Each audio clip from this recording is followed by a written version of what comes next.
understand you. Okay, never mind. I'm not making the joke again. Blame it on the pacifier. Well, we're live, guys. No, hey, I'm blaming it on the boogie. Blame it on the rain. What's up? I just decided I was going to go live on you guys. That's all that. So typical start. Yes, typical start. But yeah, I hate doing that like planned intro because then I'm like, you only get one shot at it, so you better be right. I mean, you also only get one shot at it when you do it unplanned. Yeah, but when you do it unplanned, hey, it just happens. So hey, everybody, how's it going out there? Let's start.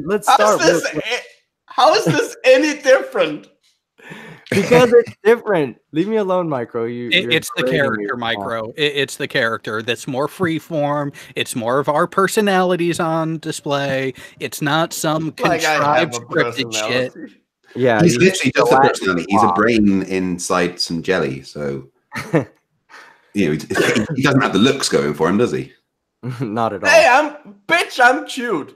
Hey, you leave Cream Skeptic alone. I mean, for a gelatinous blob, I suppose you're relatively cute. Well, bitch, okay, so today while everybody gets in to watch this into the chat, we're gonna go ahead and start talking about a few things flat Earth to start, and then we'll get into the zombie apocalypse stuff. But let's start by talking flat Earth. Something very interesting. Very interesting indeed happened. Not interesting. It's fucking hilarious.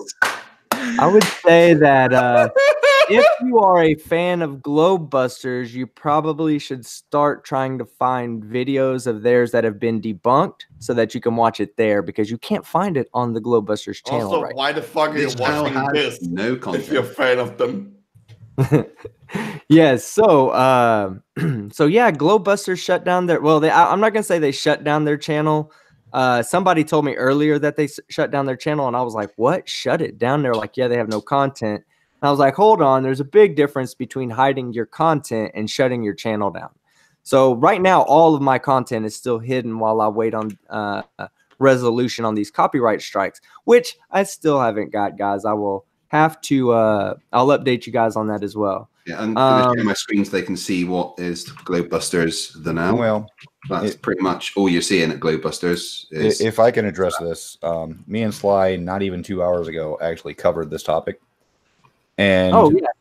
I've got the assumption, or my speculation is, that they were hit with content ID flags for the use of the Globe or the Ghostbusters logo, possibly the music at their intro, and possibly the use of Who You Gonna Call, which is a trademark.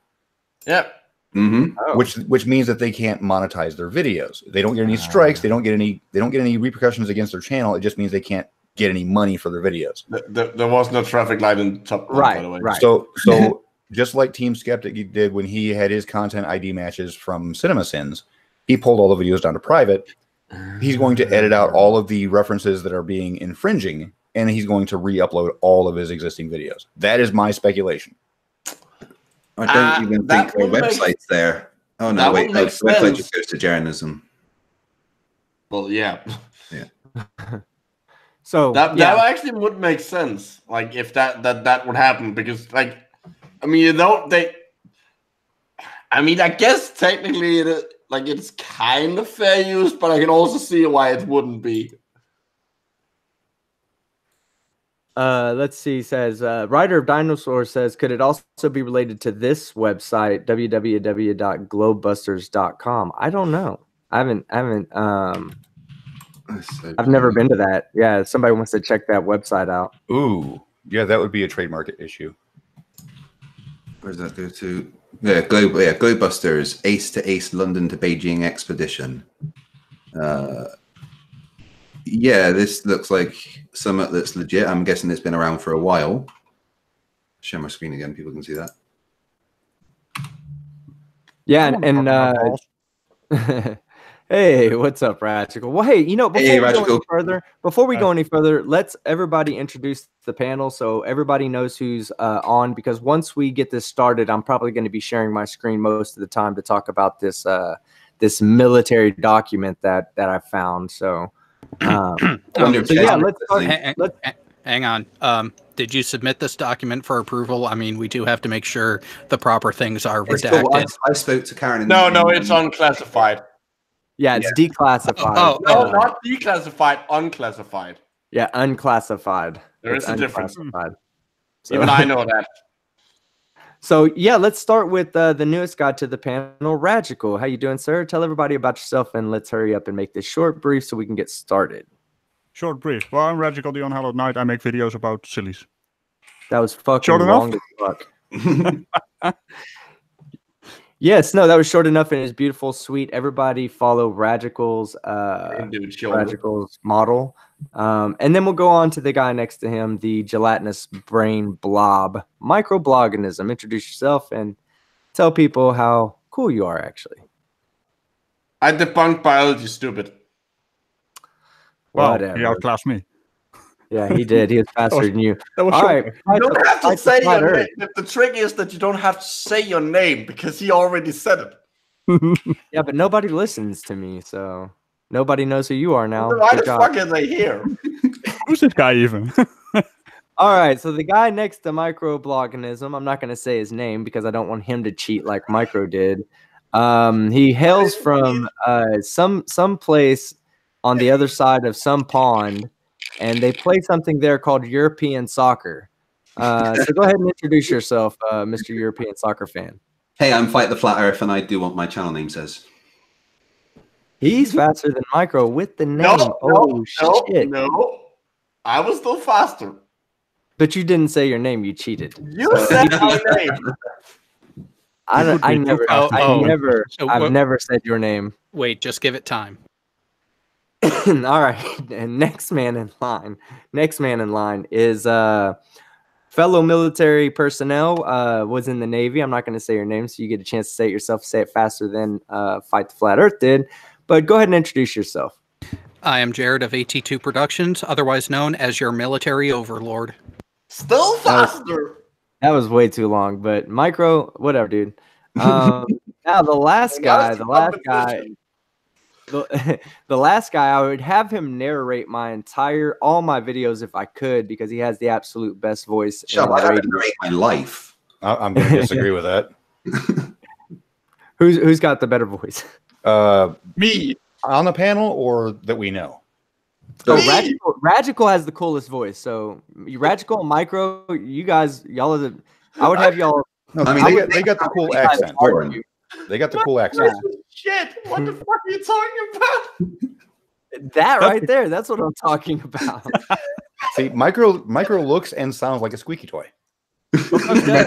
Oh, you know those like chickens that you squeeze and they go, ah! That's like, I bet inside it's just a little like speaker and it's playing his voice. The whole time you think you're squeezing and it's going out this little whistle. No, it's Micro's voice. Stop squeezing your chickens. I live off the royalties.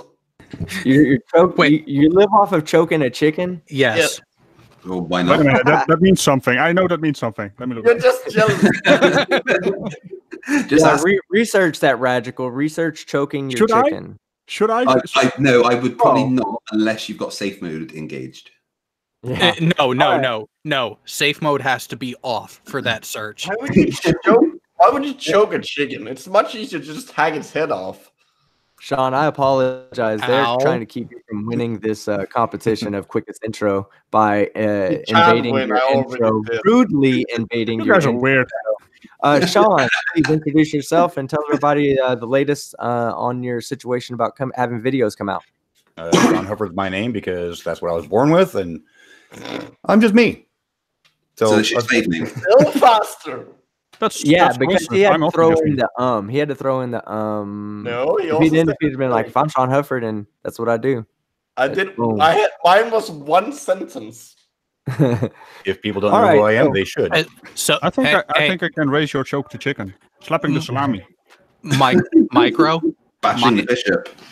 Micro, mine was also one sentence, but you know, sometimes size matters. Size yes, matters. and in this case, shorter is better because especially when you choke a chicken. Well, if size matters, I automatically win because I have the entire Earth as my avatar. True. My balls are so huge they orbit each other. Oh, but technically, the flat Earth would be much bigger in diameter, and that's my avatar. With but it's much shorter. my logo, guys, it's not a contest. It's always a contest. My logo is so small, though. It's tiny. It's below the length of a Planck's unit of distance, and I'm literally going through quantum fluctuations as I speak right here. So what you're saying is sometimes you have a dick and sometimes you don't. It depends on the observer. Wow, that's a straw man argument. So, now I want an almond joy. Right. Well, and actually, since we brought up size, we should probably give that announcement that we were talking about before we went on air. Yeah, let's go ahead and make that announcement. Jared, actually, if you are in the chat and you are a fan of Size Strike, follow my lead with hashtag size matters. And go ahead and make your announcement, Jared. So, after talking with Size Strike earlier today, we have come to a solution to a problem that has been plaguing Size Strike's movie night for quite some time now. Instead of being shown on an unrelated potential panel member's channel and being subject to any ramifications from any butthurt idiots as a result, Size Strike is actually going to be streaming this week's and the next few weeks' movie nights to his own second channel, which currently it needs more subscribers. And for anyone who wants to go watch it, I just put the channel name and link in the live chat for everyone to go subscribe, because tonight at midnight Eastern, 05 GMT, movie night will be taking place on that channel. You do realize I have to sleep at some point, right? No, you don't. Sleep is for the week. It's more like movie early morning for us. Yeah, like, the thing is, we'd still be doing it when my kids got out of bed. That would be 6 a.m., right? For us. Wait, what do you mean by doing it? No, Micro, stop. Don't poke the bear. I'm just gonna say that I used to be one of the massive regulars on Size Strike's movie night until my work schedule got changed, and I haven't been able to go there except maybe twice since then. So I don't want to hear your bitching. I suppose I could. I've got a friend staying over. You just have to deal with it. Breaking up. All right. So, whoops, hold on, guys. I'm pretty sure I could convince him to come onto the panel. Who? My friend that's staying. Just bring clean. Yeah. He's the operations manager of Esports Scotland that I also work for. Just bring Kleenex. Well, okay, so we are going to. Okay, first off, let's go ahead and finish talking about anything flat Earth. You guys want to talk about anything flat Earth? Because most of the people here do pay attention to flat Earth stuff. So let's go ahead and get all that out of the way before we jump into the zombie zombie apocalypse. Sean and that was covering about Globebusters. So what were you guys really saying that their issue is? Just the copyright? That's just my supposition based on what we've seen. They've not come forward and said why they did it. That's just my best guess. Yeah. And it makes sense. It makes sense. It's like someone in the chat said that it's all the attention from the documentary has made people realize that they've got all these copyright infractions, and a bunch of people are probably just reporting it. A guy named Eric, spelled it with a K, actually brought that up. And I actually pointed out that is a good point, that because of the documentary, this corporation that's out in some other country called Globebusters is actually a motorcycle expedition thing. Cody AI says they are working on lawsuits. Do you know what kind of lawsuits or any references about that? I mean, it seems strange that, just after all this attention around them, this business, really, you're kind of limited in the lawsuits that you can have. I mean, there's defamation, but most of it's copyright infringement or and not necessarily like the videos they put out. Once you get big enough and you become recognized, like once they got recognized on that Netflix film, if they violated somebody's copyright and that person didn't know, well, they know now.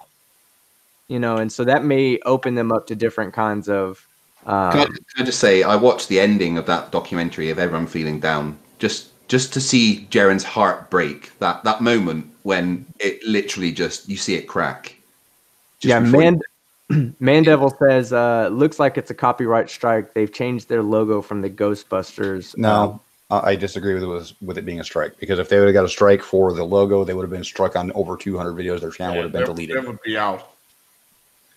So that's why I'm saying it's most likely content ID saying that the copyright holder is now taking your monetization.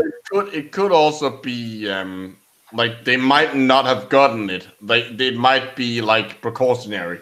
Like and that's fine too. You know, that's what I did, and that's a smart move on their end. If that's what they did, it's just said, hey, hide the videos for right now. Let's figure all this out so it doesn't cause us to lose our channel. That's why all my new content. Although that would require them to be smart enough to do that. About the whole Eric point in the documentary, pointing corporations to these, YouTubers, the Globebusters, the actual Globebusters actually has a trademark on the name, was founded in 2002. So yeah, but trademarks are usually like specific to a specific thing. Yeah, so, the name of the company, Globebusters.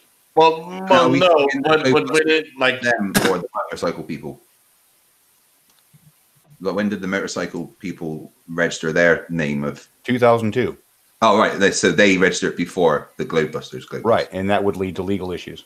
Yeah, about us, our story. Started in 1997. Yeah, then 2002. Yeah, so they've definitely got a claim on the name Globebusters. And they do have the trademark behind the name. 97.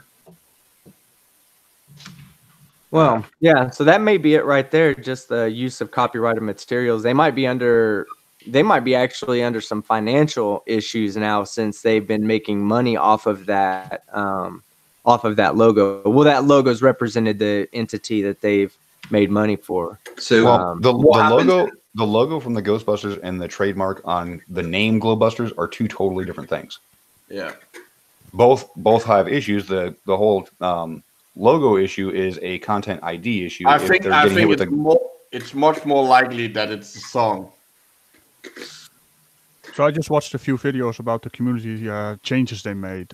You first get a penalty, and that is not a where your content is removed, but they will give you a warning to remove the content or get a penalty or actually get a strike. So you think they got the warning and they've just panicked? I think they did. Yeah. For copyright strikes, that's bullshit. They didn't give me that option. No, it's changed literally in the last week. The 25th of February is when they. Can you imagine YouTube actually improving? Wow. I know, right? Yeah, they give a warning first, and then if you don't remove the content within a week, you will get a community strike or a copyright strike, depending on which one. Wait, can you contest the warning? You can appeal anything, but it's just an automated response, and how. No, but like more on principle, can you actually try to appeal that, or do we have to? There is an appeal process. There is that one button appeal. Okay. But and they also changed that. They're actually changing that, but I mean, your streaming was disabled, right? Fight the Flat Earth. It was, yeah. And that was a 90-day period, and they're going to push it down to around 20 days now. Maybe that's why my streaming. Well, no, because my strike was just lifted and my streaming was put back. But maybe that's because my appeal. But yeah. Okay, well, so they're making different time. Zombies. Yeah, so let's we're gonna start moving into our main topic today. There is a point to this discussion, but we won't get to the point till the end. So first off, let's introduce one of the new panel members, Schrodinger's cat. How you doing, sir? Good. I've been having issues. I just bought a new microphone, and apparently it wasn't picking up. So can you hear me now? Yes. Oh, yeah. No. Also, I'm still. Remember, you guys are terrible. God damn it! Who left the back door open and let the wet beaver in? Those damn beavers.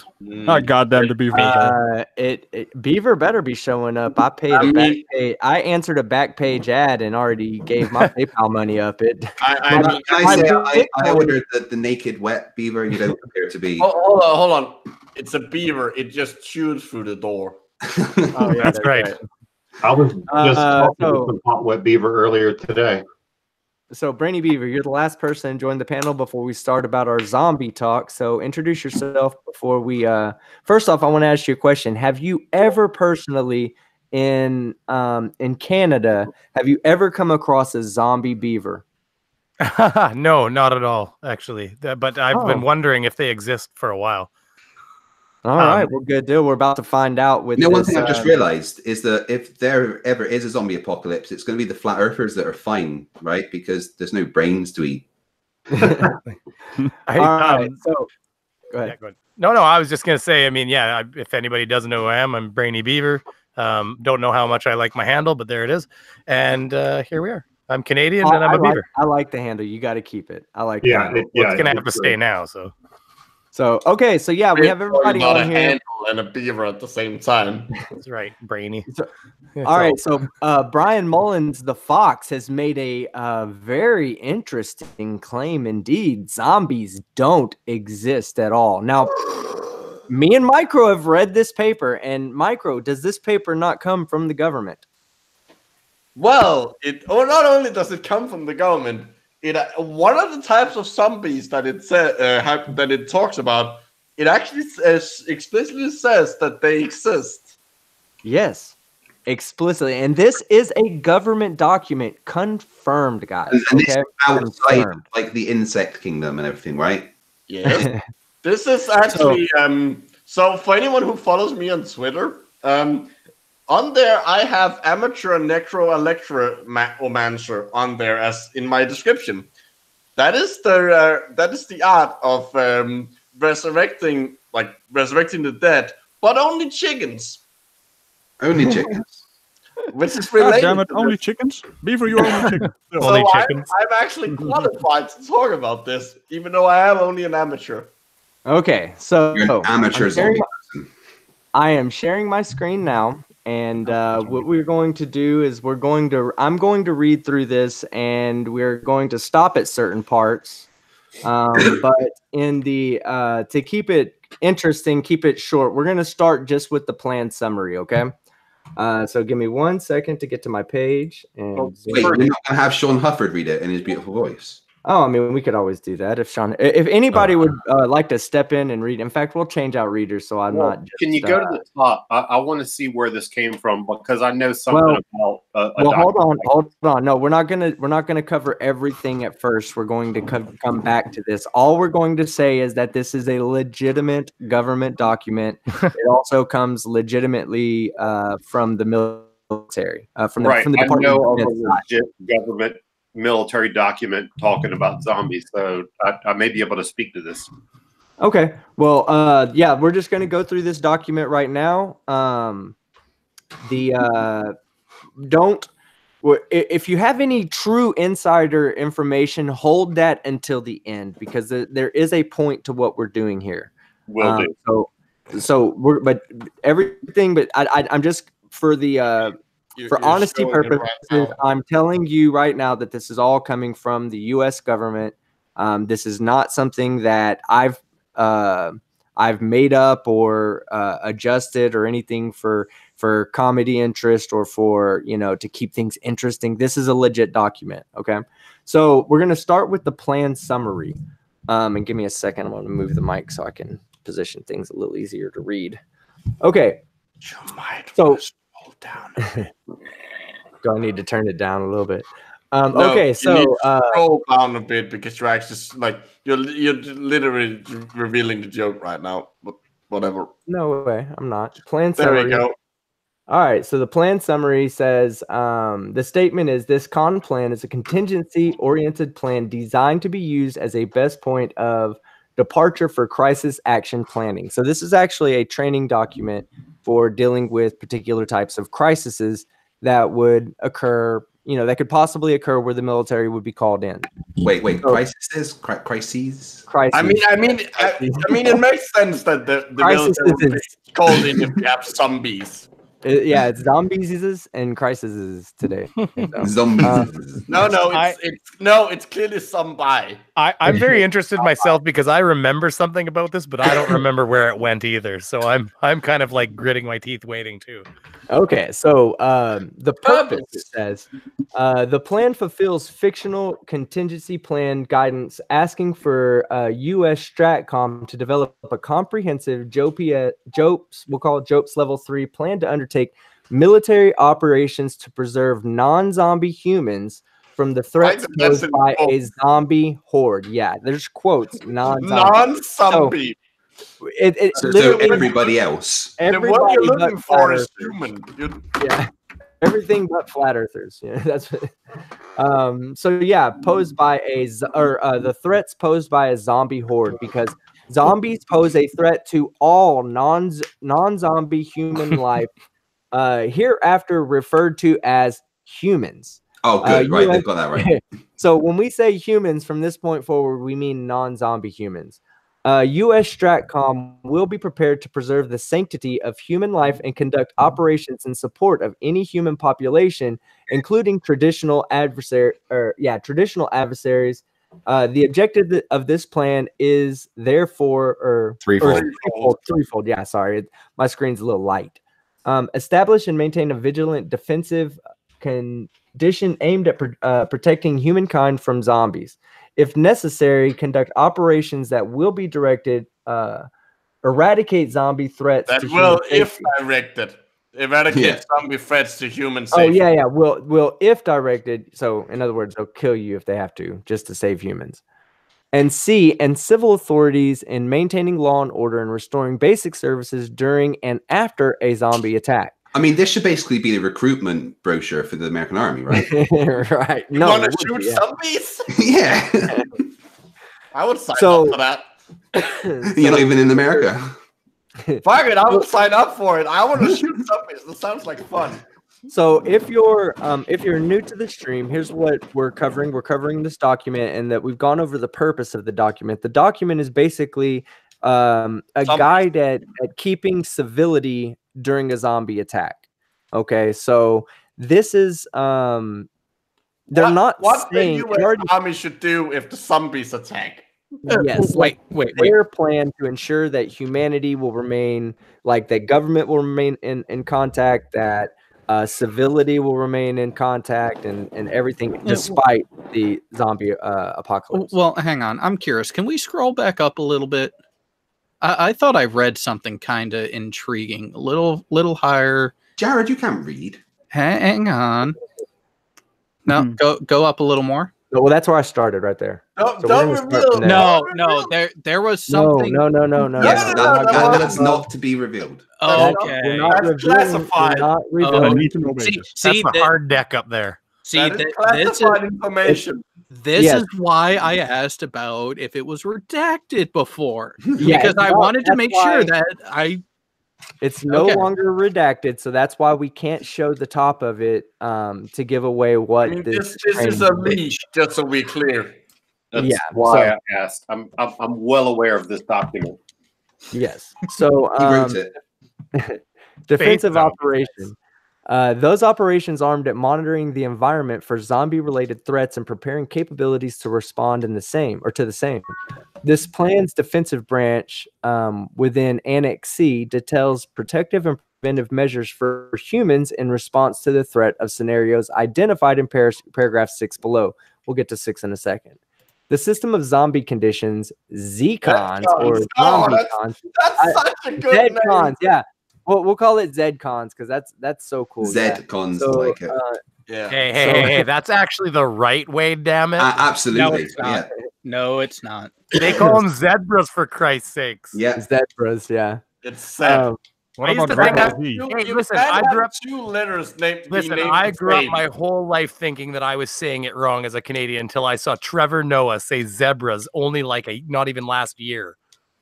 Well, that guy's just unfortunately. I was like, he's the only one of us. No, the thing is, he's from where they exist. Yeah, but he's from where they exist. Okay. So the system of Zcons will provide predetermined actions to proactively position the U.S. Stratcom enterprise in response to threat indications and warning. So again, it's just basically saying that they're now naming They're looking it out for zombies. Yeah, they're actually giving the situation a name. Zombie conditions, ZCon. Offensive operations. Also, that I would go to that con. Oh yeah, that would be an amazing fucking convention to go to.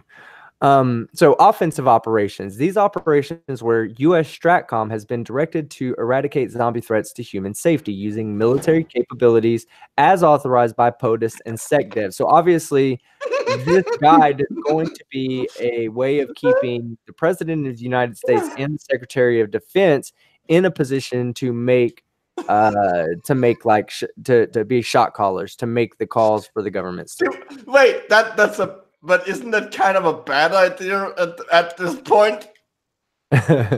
Yeah, unless they're without making this political, which I think I already did. That just seems like a bad idea. It seems more like you want to like throw him. Well, no, you can't throw him out either because he doesn't have a brain either. Fuck. He's gonna be safe no matter what.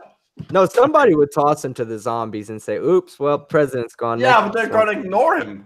Well, isn't the president already kind of a zombie with that thing on his head controlling him? Yeah, I would get to that. About the toupee? That is a category of that. What if his toupee got blown up and he has one of those like gelatinous zombies from Futurama on his head, and it's brain slug, cute little brain slug. Get to that. But it would starve. Remember? Wait, microbloggism. Are you related to the brain slug in any way? Yeah, no. You remember what happened to that brain slug, right? It starved to death on poor Fry's head, so it would probably just wither away on Trump. We'll get to this type of zombie. It's actually that's right. They do cover this type of zombie in this, so that there's a little bit of truth to Futurama in the brain slug. But okay, we'll go ahead and skip the conditions for implementation and the plan execution, because that's basically, these are all just like saying what the document's going to be, but they do listen. Zombie threat summary. All right, this is zombie threat summary. So we're going to start going through these. Anybody want to take over and read for a second? I'll read. Can you see my screen good enough to read? Yes, I can see it. Zombie threat summary. A. I'm not sure what the U in our that means unclassified. Conplane 8888 is designed to address the following types of zombie threats. 1.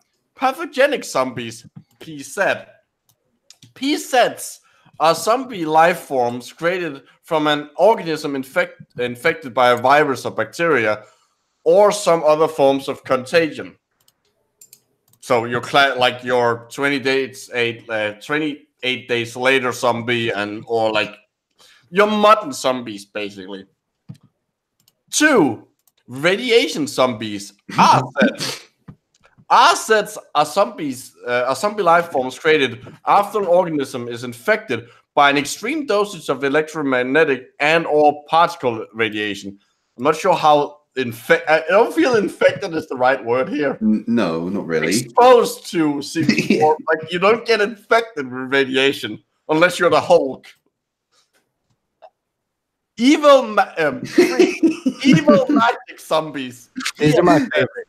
These are my favorite for sure. Can I just remind everyone, this is an official government document. Yes. Right? EM sets are zombie life forms created via some form of occult experimentation in what might otherwise be referred to as evil magic. My favorite coming up next. Hold on. I like that it's occult experimentation. Yes. It's experimentation. Yeah. Like it might be deliberate. 4. Space zombies. SZ. SZs are zombie life forms originating from space or created by toxic contamination of the Earth environment via some form of extraterrestrial toxin or radiation. There's a 1 and a 2. Sorry. 2. Zombie satellites. And What classified. the fuck is a zombie satellite? Oh, Zombie in a Is it in geosynchronous orbit? I'm reading what it is. He gets around by farting. And be classified as assets. However, they pose no dangers to humans. Unless they conduct an unplanned orbit. Typically, zombie satellites only pose a threat to SATCOM services like DirecTV. Galaxy 15 incident May 2010. 5. Weaponized zombies. WZ. WZs are zombie life forms deliberately created via bio or biomechanical engineering for the purpose of being employed as weapons. Some zombie weaponization programs and supporting infrastructure are included in the COAs to deal with these threats. 2. The movie The Crazy exemplifies the most common type of COA is course of action. Oh, okay. The most common type of WZ, human turned into zombies via exposure to toxic chemicals / gases. That seems redundant since gases would, by definition, be a chemical. 6. We have spelled this word wrong for zombie. Yeah. That's not how you spell symbiont. It's spelled with an O, not an A. Symbiont induced zombies, as I said. 1. SIZs are zombie life forms originating from the introduction of a symbiont life form into an otherwise healthy host. All through the symptoms of symbiont zombieism is similar to, in most regards, to pathogenic zombieism. The symbiont does not kill the host organism quickly or at all. However, there's no known way to save an organism after zombieism has occurred, even if the symbiont is removed. I want to point out that that's not what a symbiont is what it means. Yeah, because that would be a parasite. That was like Stargate had symbiotes. Remember, the gold would like attach to your spinal column, going through the back of the neck. Yeah, but a symbiotic relationship. Hang on. Nerd correction. They did not go in through the back of the neck. Oh, they actually had a pouch between the stomach and the intestines. Yeah, but they entered through the back of the neck. That's where they entered. It was only the good ones that went through the mouth because they didn't want to make a mark on their host's body because they were being friendlier. I always go in through the mouth. Remember, there was the good ones too. I can't remember what they were called. But there was like the rebel gold that didn't believe in like occupying their. Well, yeah, but actually, Gio's making a really good scientific point because this is not a symbiotic relationship because it's a parasitic one, and like you could even. Oh no, you're thinking AT2. You're thinking of the Jaffa and how they had the ones in their stomach. Let's continue moving forward. Right. Zombies. Hey, just geeking out. Why not? Stargate's a popular show. You're good. Well, we're getting vegetarian ones because we're getting to the vegetarian zombies. The point here is that like that's not what a symbiont is. A symbiont means it's a mutually beneficial relationship. This would either be a parasite. Or a pathogen. I'm not sure why they consider they seem to think that all pathogens has to kill their host eventually, which is nonsense. Hey team, you got a couple of super chats. Do you wanna? Oh, I'm sorry. Let me get to those. I'm too focused on here. If somebody could all right, two Aussie dollars from Demonic Davros says coffee stops me being a zombie in the morning. Yeah, I see the other one. Let me get that. Aussie Globehead says Shieldbot has been activated. Yes, sir. I mean, that's the only way to defend against the zombies. Yeah. Okay, it's activated. Okay. 7. Vegetarian zombies. VZ.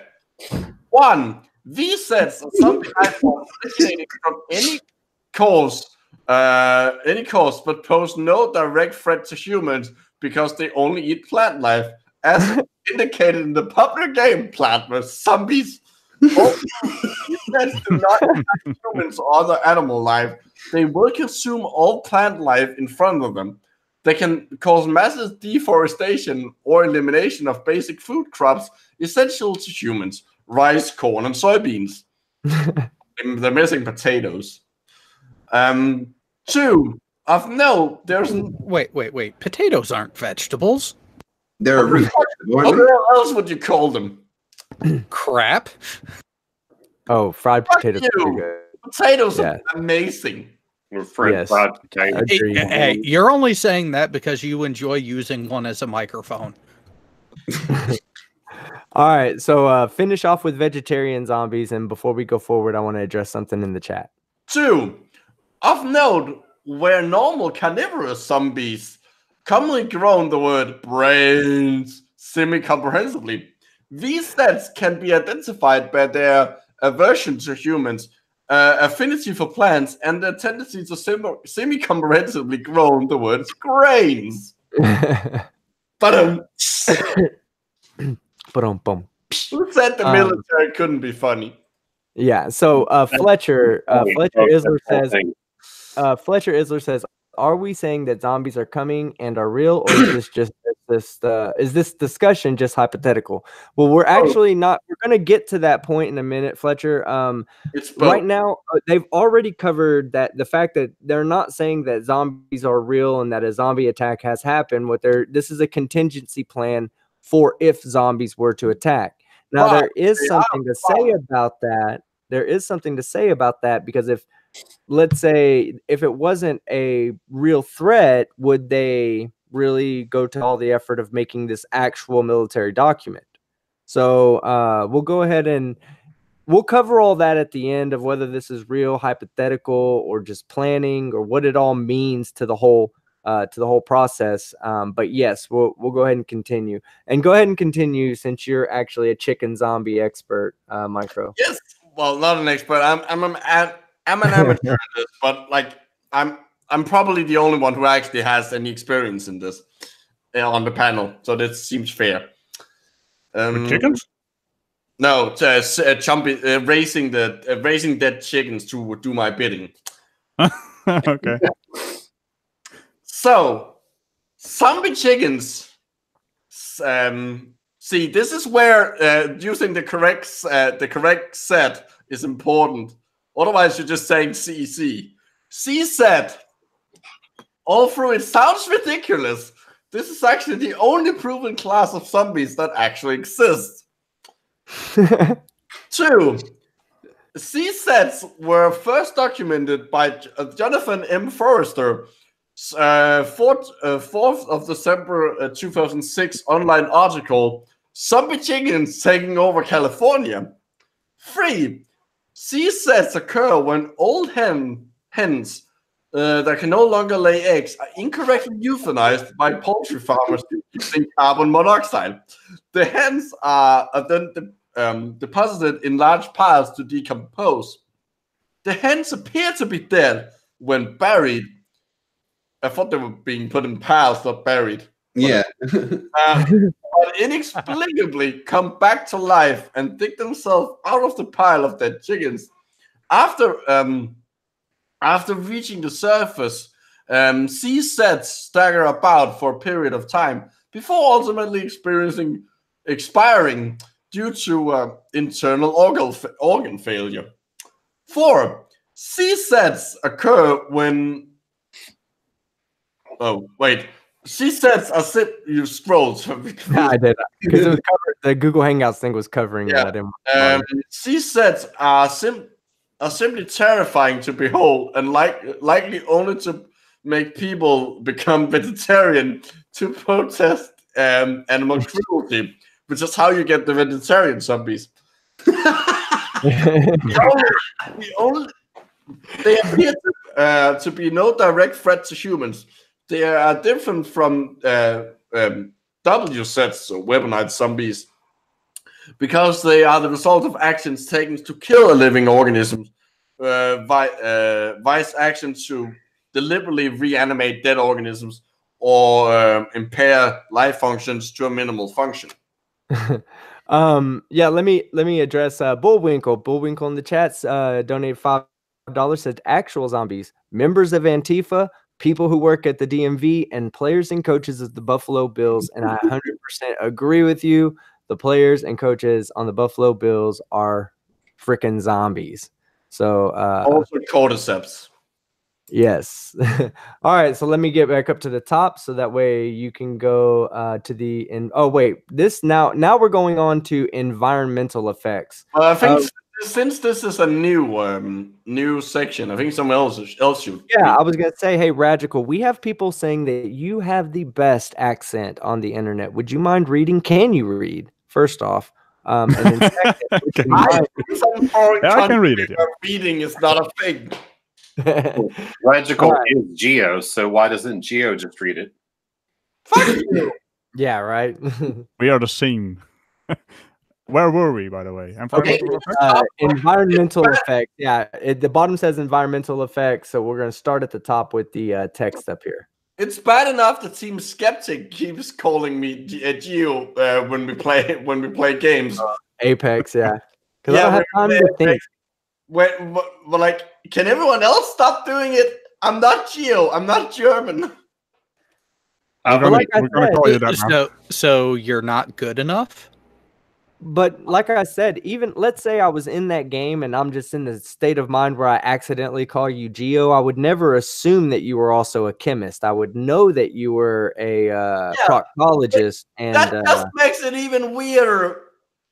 Well, he's just assuming that you're a member of the master race. All right, so Radical, start with environmental effects. Environmental effects. The causes of zombie infection are generally resistant to most environmental effects. The following environmental factors apply to zombies in this plan. Number 1. The viral pathogens, gotta love that word, that causes PZs. What's a PZ?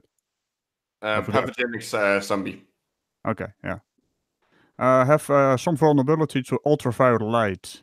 What are they? Bloody vampires? UV light impairs the function of Rio. What the fuck is that word? Ribonucleic acid. There's not supposed to be a dash there. Also, they spelled it wrong. Yeah. It's spelled with an I, not a Y. They're known for shooting things. This thing is about how to kill zombies, not how to properly spell things. So keep that in mind. It could be handy if you actually spell things correctly. Also, this is nonsense. That's like that. By this logic, you should you should be able to quickly get over a cold or a flu by going into a solarium. You just shine a light at them. That's basically what it says. That compromise most viral life forms. At best, UV light can disrupt virus reproduction in healthy cells. No. What now? What now? Why now? That's not a thing. That's not how it works. They're applying science to this. No. But I want to shine my light on a zombie. Should I continue? Or yes, please. It should be noted that PZs may experience painful photosensitivity as a result of sunlight exposure. Yep, they're vampires. Yeah, they are vampires. Some people didn't they also do that in Left 4 Dead with that one character who also keeps calling them vampires? For this reason, PZ activity is not exposed to be as high during bright sunny conditions as it is during the hours of darkness. Oh no, someone played Minecraft. Yeah, that's a Minecraft thing. They burst into flames. Number 2, EMZ, SZ, VZ, and WC. WZ. I'm. Yeah, Z. Just get it all. Yeah, it's all. You say it all again, please. Start that paragraph again. EMZ, SZ. FZ, VZ, WZ are all likely immune. Which one was SZ? Because EMZ was evil magic zombie. Magic zombies. VZ is vegetarian. Symbiote zombies. Vegetarian. Oh yeah, symbiotic. And were weaponized. So basically, venom, right? Vegetarian is venom. I do want to point out. Chrismer in the chat said VZ is basic. Vegetarian zombies are real. They're called vegans. No, because Great. vegetarian and vegan is not the same thing. So no. Anyway, Yeah, they are all likely you- immune Go to ahead. extreme meteorological phenomena except fires, floods, tornadoes, or tsunamis. Fire is a meteorological phenomenon. Right? What the fuck? Yeah. All Okay. right. So basically, things that kills everything kills them as well. That's some logic right there. Surprise. In other The words, next the only logical, like like based on this, what we should do is deploy tornadoes to fight them. Yeah. Deploy tornadoes. Wait. Yes, deploy tornadoes. Are you telling me that the US hang on. Why would you want to get rid of Pelt that way? No, not him. Like actual tornadoes. You could actually do that in the things. All right, go ahead, Radical. The spinning tubes of death. The following environmental factors apply to humans in this plan. 1. Rain will be vitally important to human survival. You gotta get wet beavers for that, right? Yeah, need the wet beavers. No other way to get a wet beaver. Yeah, wet beaver. Yeah. I don't know if they're monetizable though. That's all. You're no longer monetizable. Is that what you said? I don't think wet beavers are monetizable. I was asking Creaky in that how long it took them to get monetization because I was really worried that they saw my wet beaver special and were like, "This is his content." You can always go on Pornhub. Yeah, that's fair enough. You mean I'm not supposed to be on Pornhub now?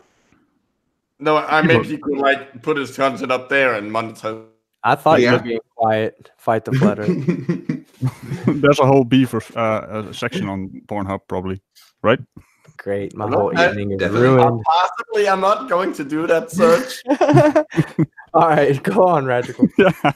So rain will be vitally important to human survival. If civil water supplies are QT off, what the fuck? Humans yeah. Humans will survive. God damn it, stop speaking in my ear. I get confused. Humans will have to rely on... not interrupting you, honest. Water. Groundwater. From streams and rivers will be unreliable since it will be Bruce Lee kicking me in the face. It will be difficult to determine if groundwater is a vector for zombie infection. No, especially if you've got those radiation zombies around. That's a good question to ask. Do infections have vectors that can be tracked back to a source? Isn't that how you figure out like patient zero stuff? Yeah. Okay, I've never heard of groundwater being a source of infection. Well, yeah, but I think they're meaning if like an infected zombie has been in that water, would the water then maintain that infection of the zombie? And I suppose you've got to think of what type of zombie. I suppose if the radiation zombie has gone in it, then it could then infect someone else with that same radiation if the water maintains that radiation. That's the only one that's like kind of plausible because like I've never heard of a pathogen like that you get from groundwater. Well, yeah, but then you've never seen a real life zombie, so. Well, hold on. How did you know that? Didn't we trace back Flat Earth to Eric Dubé, who's the Typhoid Mary of stupid? No, I think that Team Skeptic figured out that Idiot Zero was Nathan Thompson. Patient Zero. Nice. Yeah. All right. Hey, guys, I'll be right back. All right. Also, we do have a problem now. I want water zombies, and we already have a WZ. Weaponized zombies. Yeah, what about water zombies? What about weaponized water zombies? Yeah, AC. Aqua zombie. Sorry. Actually, with as bad as they are with spelling and actual descriptions, we'll just call them aqueous zombies. Aquarius. Aquarius zombies that they've got a star sign. Apes are zombie life forms that occur during the age of Aquarius. So go number ahead, 2. Rachel. Yeah, number 2. Humans who do not shelter in place. Shelter in place? How does that even work? Why is that hyphenated? I don't know. Like, within a sturdy they could just be individual words. There's no need for hyphens there. It's the So why don't they military. just hit find shelter in or find shelter within a sturdy structure? That would sound better.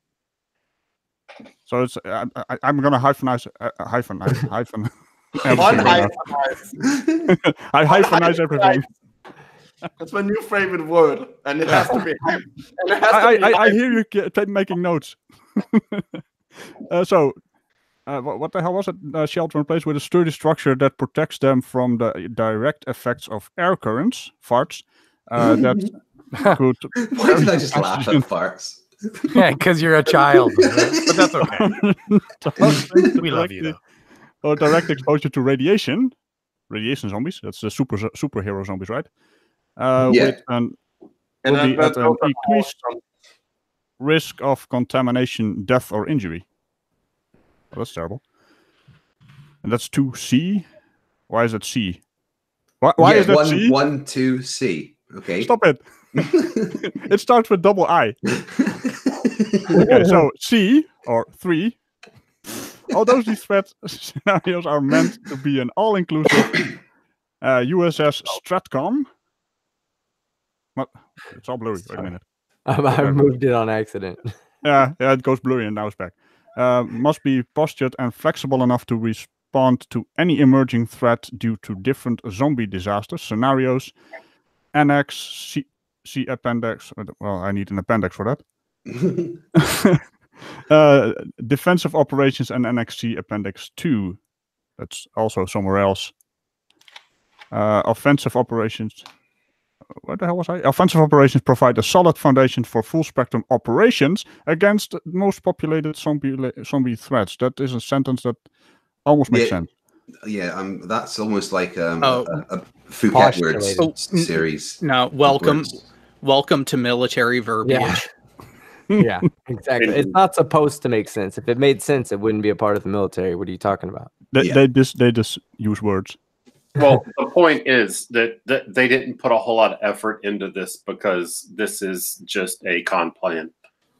Yeah, it's a contingency plan for people to set up for something that hasn't necessarily happened before. It's just something they're projecting that could possibly happen. So, okay, so hey, Schrodinger, you want to take over the legal considerations? And remember, you're now starting at 4, or as they call it, D.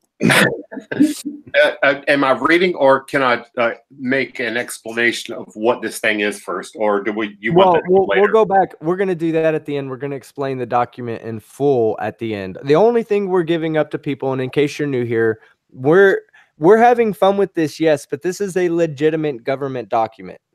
This is a legitimate government document covering the contingency plan on a zombie attack, how we would sustain life as we know it, civility, laws, order, all these things we have to continue to operating in a governmental manner. So how does that happen when the government is under attack by a zombie horde?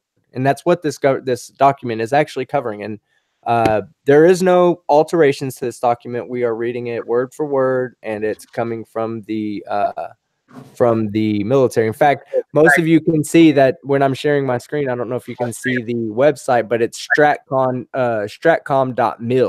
So this is coming from a military website. This is not bullshit. Oh, it's coming from a mill. Yeah, or it's coming from a paper mill. One of those. And I have a full explanation of the what and why. Yeah, but yeah, I'll read legal considerations. It's a little small on my screen. Okay. Here, let me. Well, I'll jack it up forever. How about that? Is that better? Oh no, I can't. We don't want to see you jack anything. I can't make it too big because it cuts off the. No, you can just scroll. You just scroll to the side.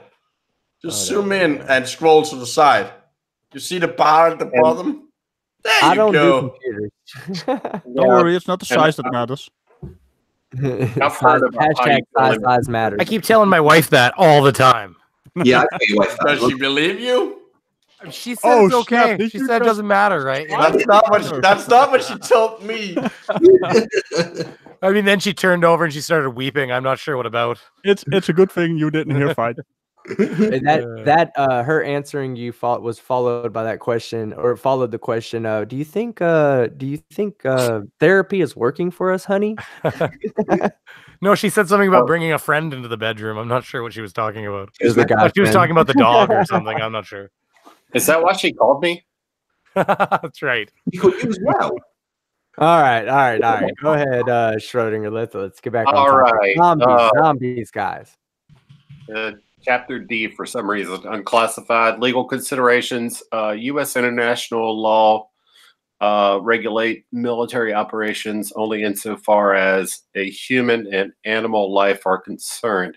There are almost no restrictions on hostile actions that may be taken either defensively or offensively against pathogenic life forms, against God, that doesn't make sense. Against that may be taken either. Oh shit! I'm reading the wrong sentence.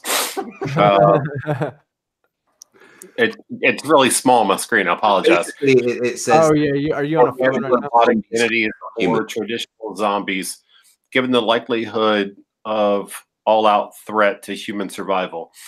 It is likely Human survival. That's not a word you want to see in quotes. in quotes. Yeah. Yeah. Like what you guys consider survival. Survival. You know what? I got to get going, guys, and do family stuff. So thanks for having me. I'll talk to you guys later. Zombies are coming. Hey, Hey, take it easy, guys. See you, Brainy. But how will you stay safe from zombies? Right. Family stuff in the face of a zombie attack. You're zombie. We'll see how much. We'll see how much family stuff you're doing when these zombies eat your family. Or even worse, the zombies are your family. You know, Yeah. bashing in the brains of zombies, family fun. Yeah. A game for the whole family. Yeah. Just like incest. Where I left off. You've got My bad. I thought you were done there. Scrolling. All right, go ahead. My bad. You scrolled off of where I was reading. No, it chat. still shows it. Super chat. Hold on 1 second. Let me get to that. Oh, That's there, a good there we super go. chat. 5 pounds, I think that is. like euros. No, that's Euros. Oh, euros. Okay, 5 non-American dollars. But what if the zombies learn to read and use the internet? Hey, great. Hang on. It's already happened. They're flat earthers. Yeah, that was my joke. Damn it. Well, and cancer Wasn't cracks there a and show about that? anti-vaxxers and there's a lot of them. Okay, Wasn't there a show where the zombies started learning stuff? iZombie. No, Yeah. There you go. iZombie is pretty fun though. in one of the newer, like That's like a chick flick, and I actually like watching it just because it's zombies. in one of the newer like sequels to Night of the Living Dead, they figured out that they could walk underneath the water and just like come up the other side. Oh, so some Pirates of the Caribbean. Yeah. Great. They're So not really zombies zombies. evolved too. Yeah. They're just cursed. I mean, the virus. If it's a virus, it should evolve. The brain slug zombie will too, because the brain slug's controlling it. So as long as the brain slug has the capability to reason its environment, then it can control the human it's controlling. Are you just plugging your latest video? Yeah, kinda. Why are you being a dick about it? I'm not. I'm just asking. Wait, you did a video on brain slugs? Yeah, my last video on brain slugs. They're super real, guys. You didn't hear this? Real. Skeptic is shifting away from the flat Earth. He's doing all brain slugs all the time. Daily brain slug vlogs.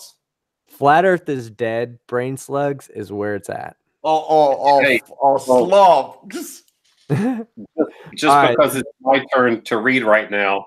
Sorry. So I ostensibly have the floor.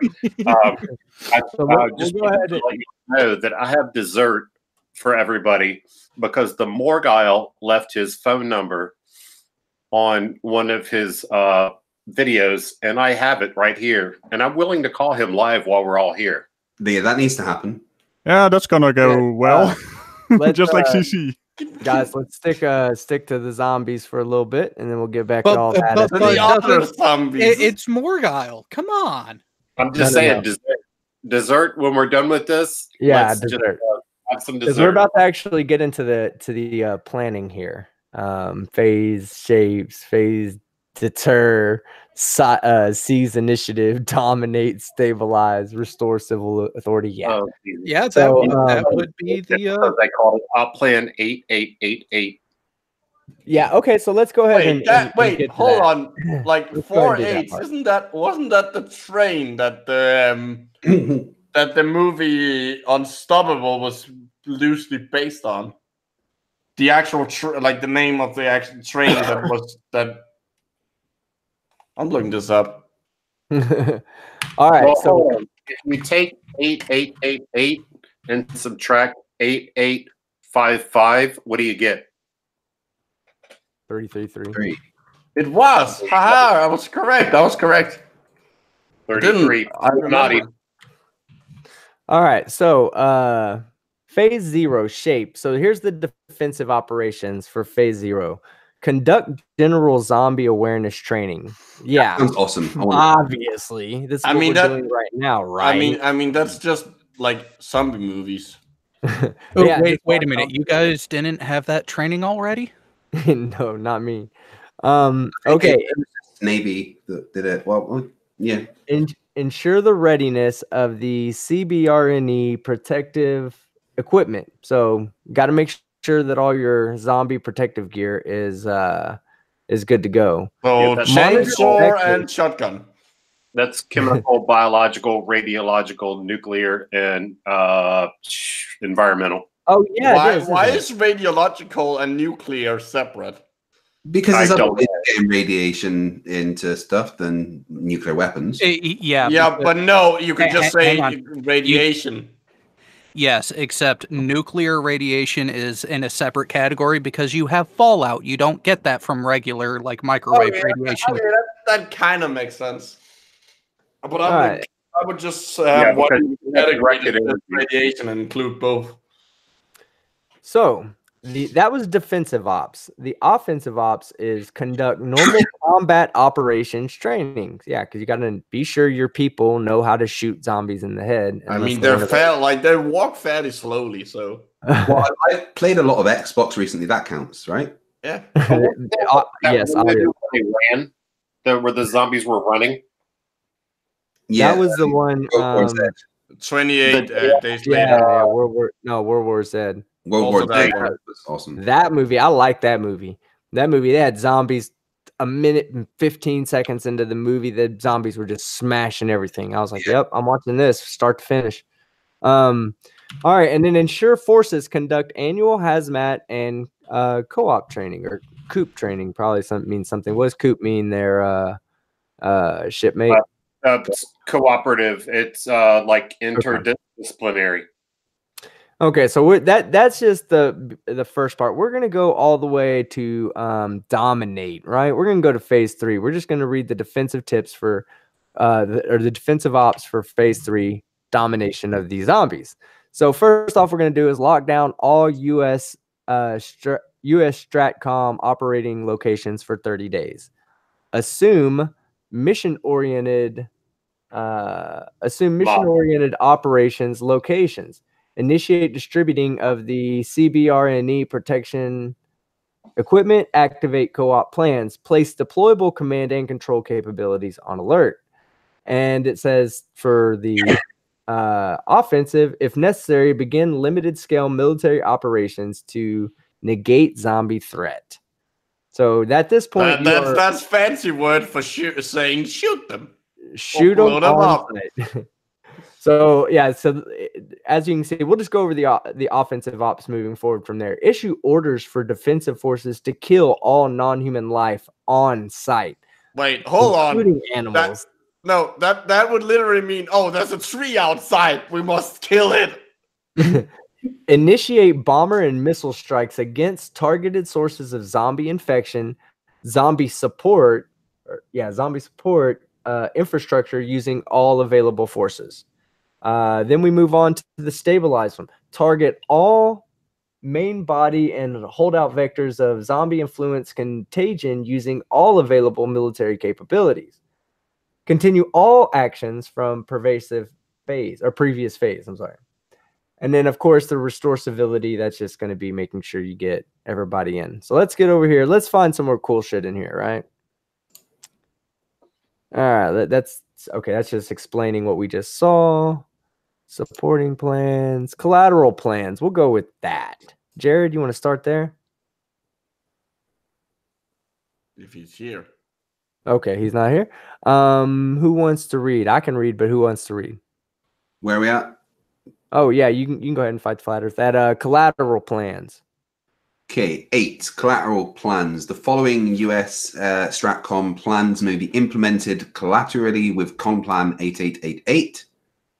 And then got the explanation of that underneath. Complan 835 space operations. Complan 8531 pandemic influenza.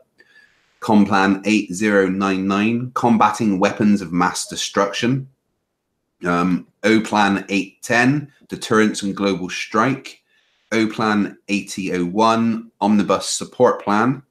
And then we go into B for some reason. Geographic Combat Command O-Plans or Complans refer to O-Plan 8001 Omnibus Support Plan. Okay, so here they're talking about it. To me, it looks like they're talking about the Russian stuff. It says CD Rus Stratcom, so I'm imagining this is what their plans are for a zombie apocalypse. Anybody know what CD Rus Stratcom even means? No, but that's. I'm sure it's a made-up word. All right, so you want to go ahead and go on with assumptions? All right, assumptions. A. US and allies will have the situational awareness necessary to conduct all counter-zombie dominance operations in this plan. It's nice to know that they're thinking outside of just the US. B. Zombie forces will become stronger with each human casualty because each human casualty will become a zombie. I'm pretty sure we all know how zombies work by now, right? Yes. Pretty sure they can make games about that. Yeah.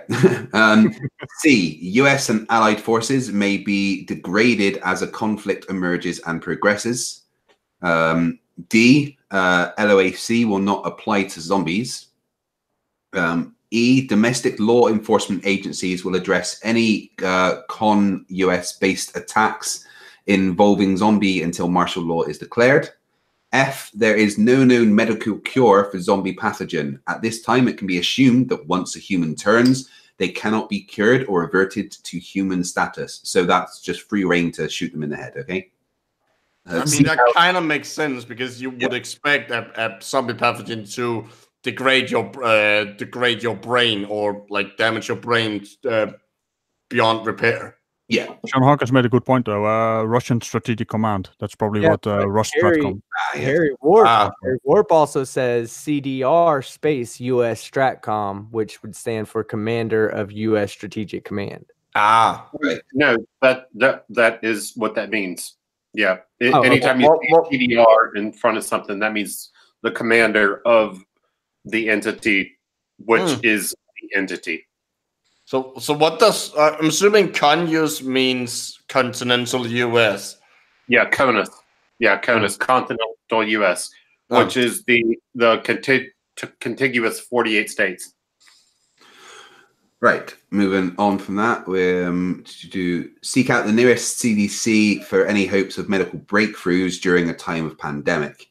It's just told you that there isn't any medical cure. So it's in the hopes that maybe they know something.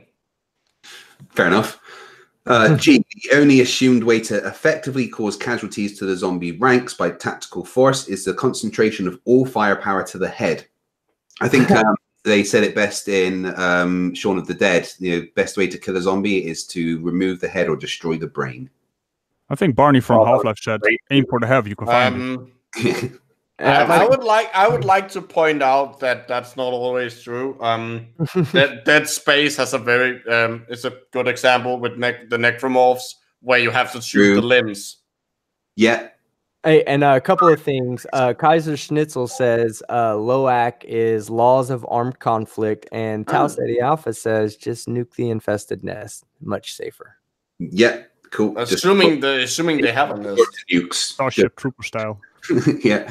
To do so specifically right. The human brain will still be functioning in the zombie state, but it is universally agreed that the only part actually active will be the brain stem.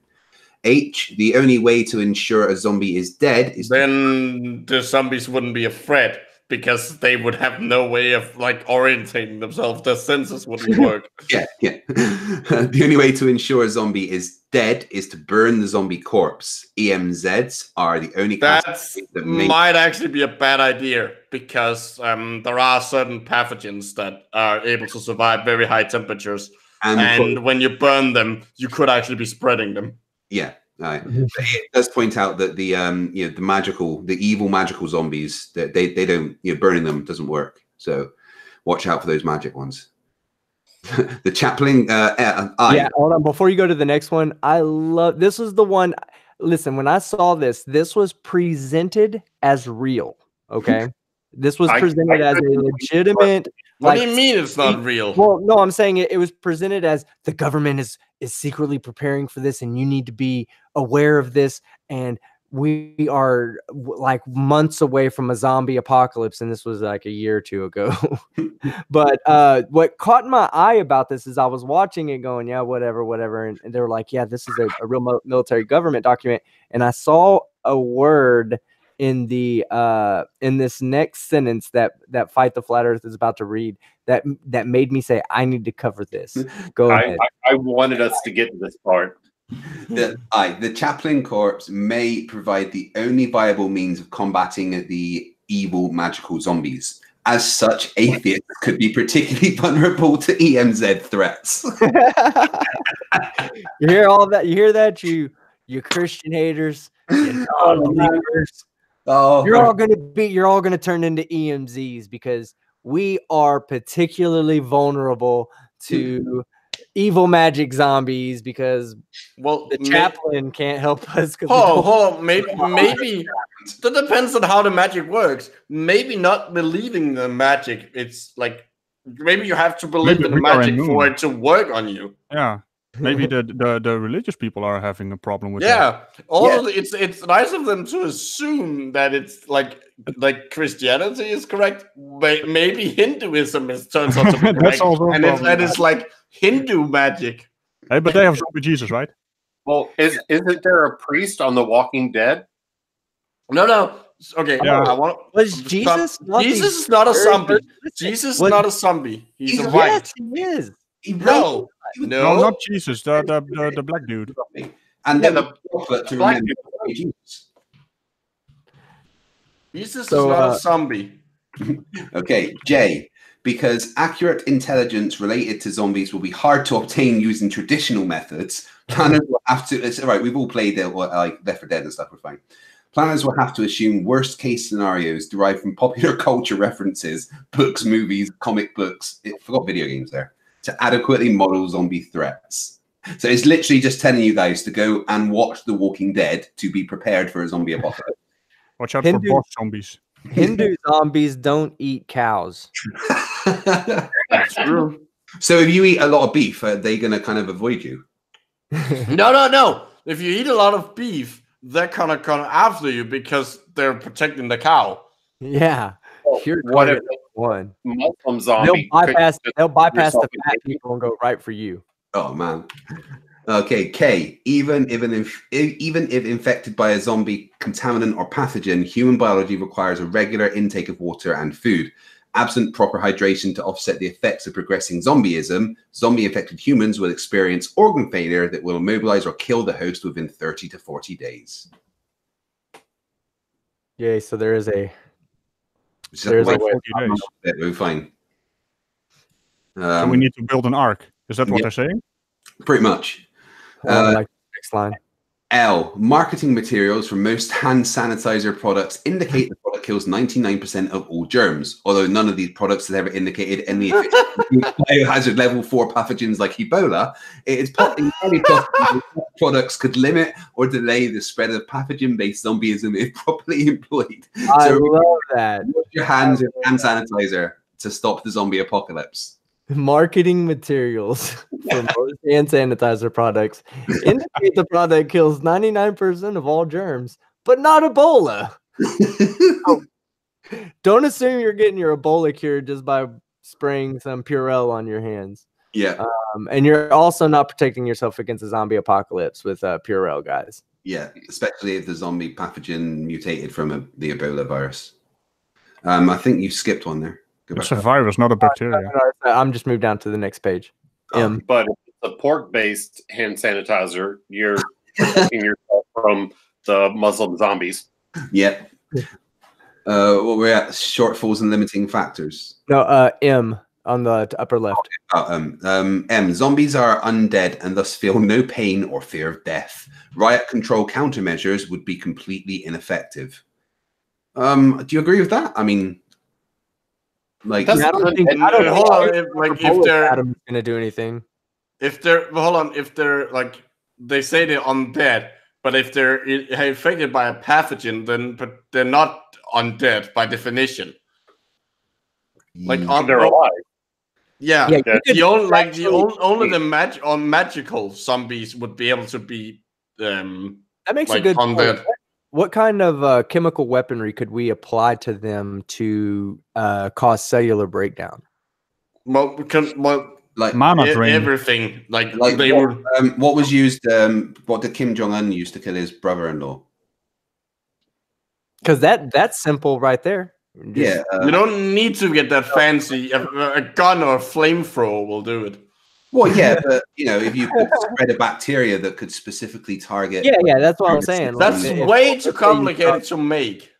It's just not as fun. So apparently the magic zombies can be killed by draining their mana. So we need the sword of 1,000 truths. Yeah, right. Is that the sword you got, or? Hartman still has that, right? Did he ever give that back to his dad? Or maybe Russian vids. Like you could show them Russian vids website. Like that'll kill any brain. Yeah, my computer won't go to it. It says it doesn't allow that stupid. N. Human instinct for self-preservation can cause newly infected zombie hosts to deny their imminent zombification to nearby humans. So basically, if you see someone that's infected, that's like going, "I'm not going to turn to a zombie," just shoot them in the head before they get a chance. Yeah. Oh yeah, okay, I got you. And you guys have permission to do that to me as well. Actually, let me kill a couple of people first, just for funs. Then kill me. All right? Yeah. Do some target practice. Let me go out on top. Yeah. Operational limitations. Operational limitations consist of actions or conditions that U.S. Stratcom and its supporting forces must take to ensure happen. Constraints and thus actions of conditions that U.S. Stratcom and its supporting forces must not take allowed to happen. Other limitations contained in this section pertain to resource or procedural shortfalls that planners must consider, which could undermine U.S. Stratcom's abilities to achieve the missions outlined in this plan. Constraints: U.S. Stratcom forces must remain postured to deter adversaries from attacking the U.S. or its allies with weapons of mass destruction. Continue to conduct assigned missions throughout all phases of a zombie apocalypse. Remain postured to conduct military operations to repel zombies and eradicate their safe havens. Be prepared to conduct combat operations within CONUS against zombie populations that were previously U.S. citizens. So they just wipe out the civilians. Maintain viable, up-to-the-date continuity of operations plans. And maintain emergency plans to employ nuclear weapons within CONUS to eradicate zombie hordes. That's actually an interesting question. Right. If you're infected with something, I don't think they would stop. Like, if you're infected with a zombie virus, I don't think you would stop being a U.S. citizen. Like just because you're ill. That is interesting. Don't you lose your citizenship once you die? Isn't that what you're like? But you're not dead. Well, you're not You're alive. undead. You're undead. No, I mean- no. You're only undead if it's the magical zombies. If it's a pathogen, you're not undead. You're just very, very ill. Right. Okay. Very, very ill. Like Eat people, brains. if you Big can't on gets them. rape, Eat brains. if a U.S. citizen gets rabies, they don't lose their citizenship. Well, yeah, but Like insane people aren't. That's the insane worst people don't argument in the lose- world. Did you say I previously love that. in the document that you cannot come back?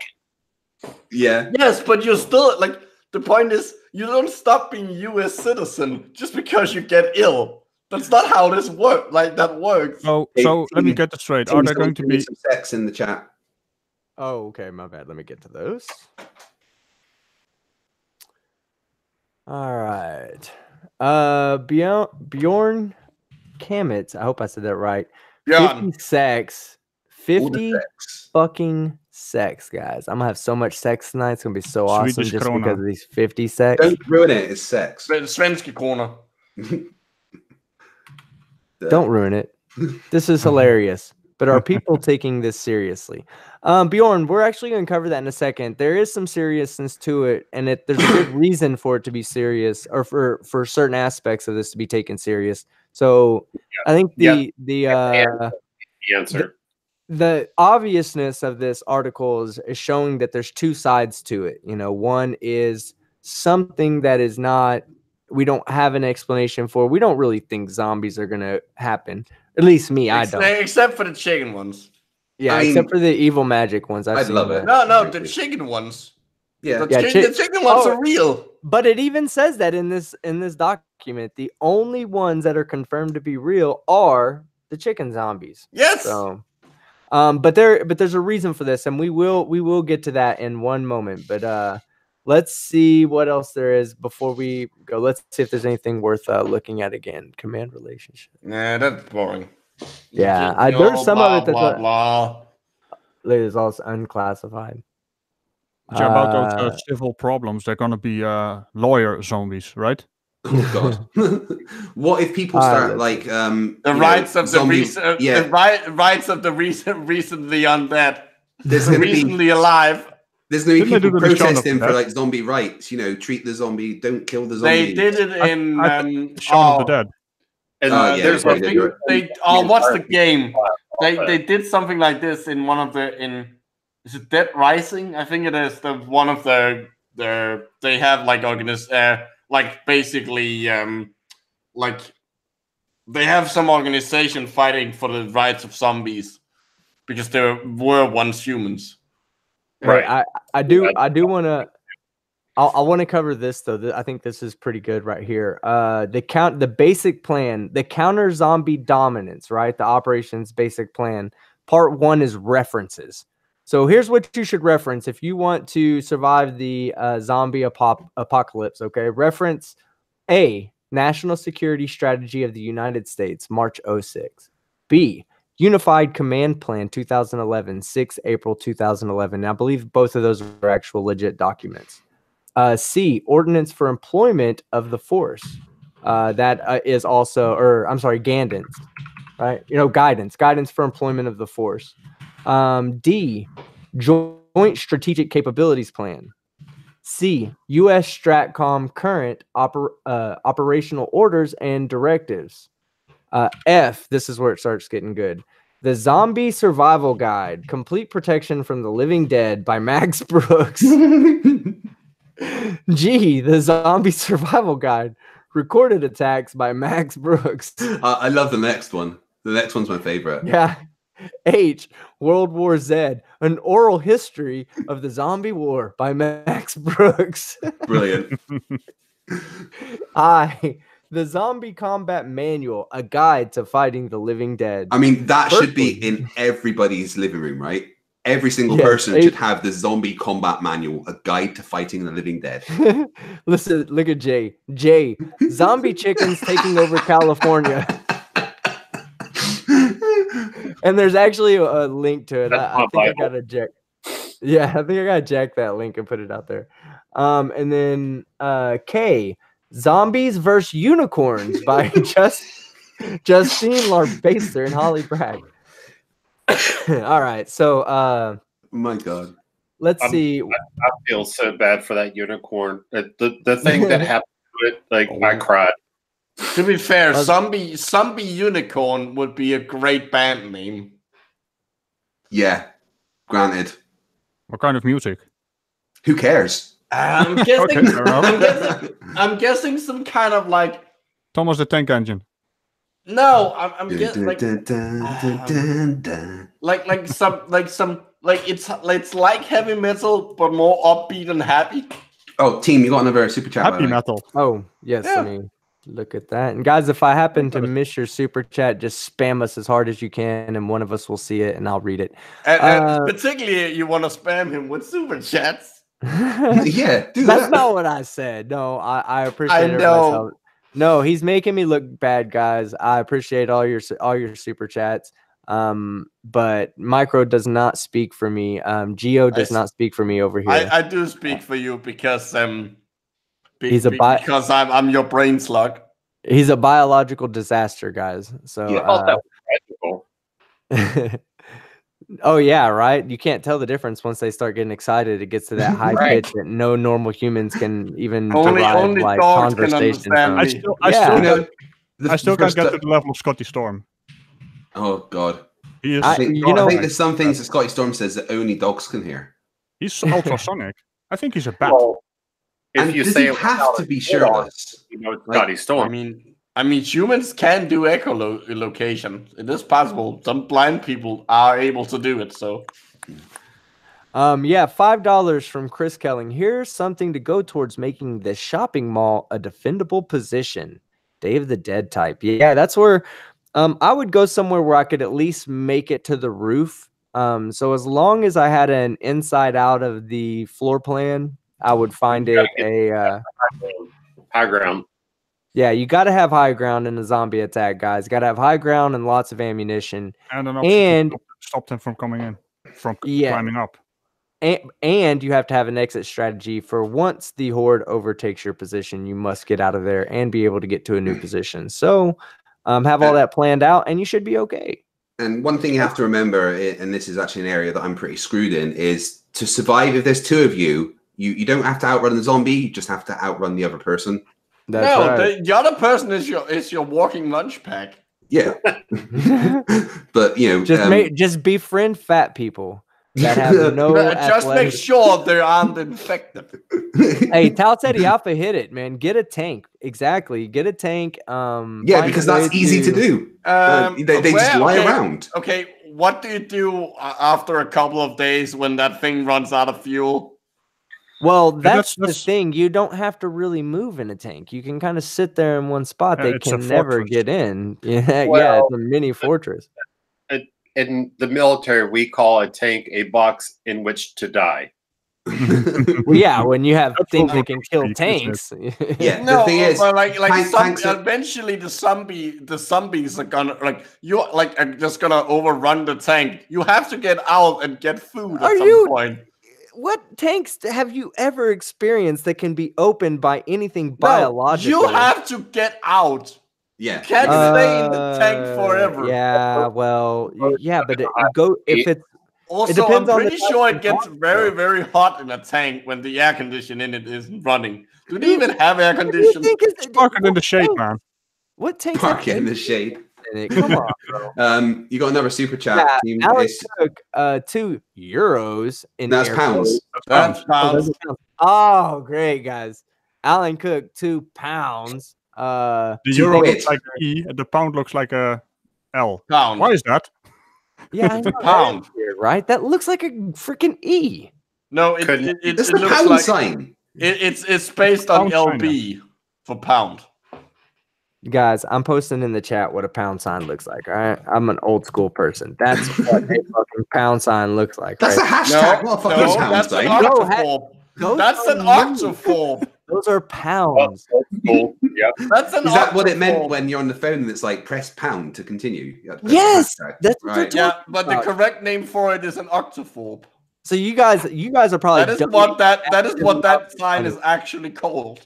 Y'all are donating massive amounts of money to these businesses that say push pound for, to go to the next thing, and y'all are looking for the money sign. Y'all are like, how do I push? I've been pushing 2 pounds for a while. I'm not, because in Danish it's called it's literally called the square.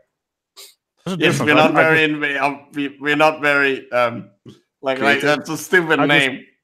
I just placed the pound and the euro next to each other. They look different. Yeah, they look very different.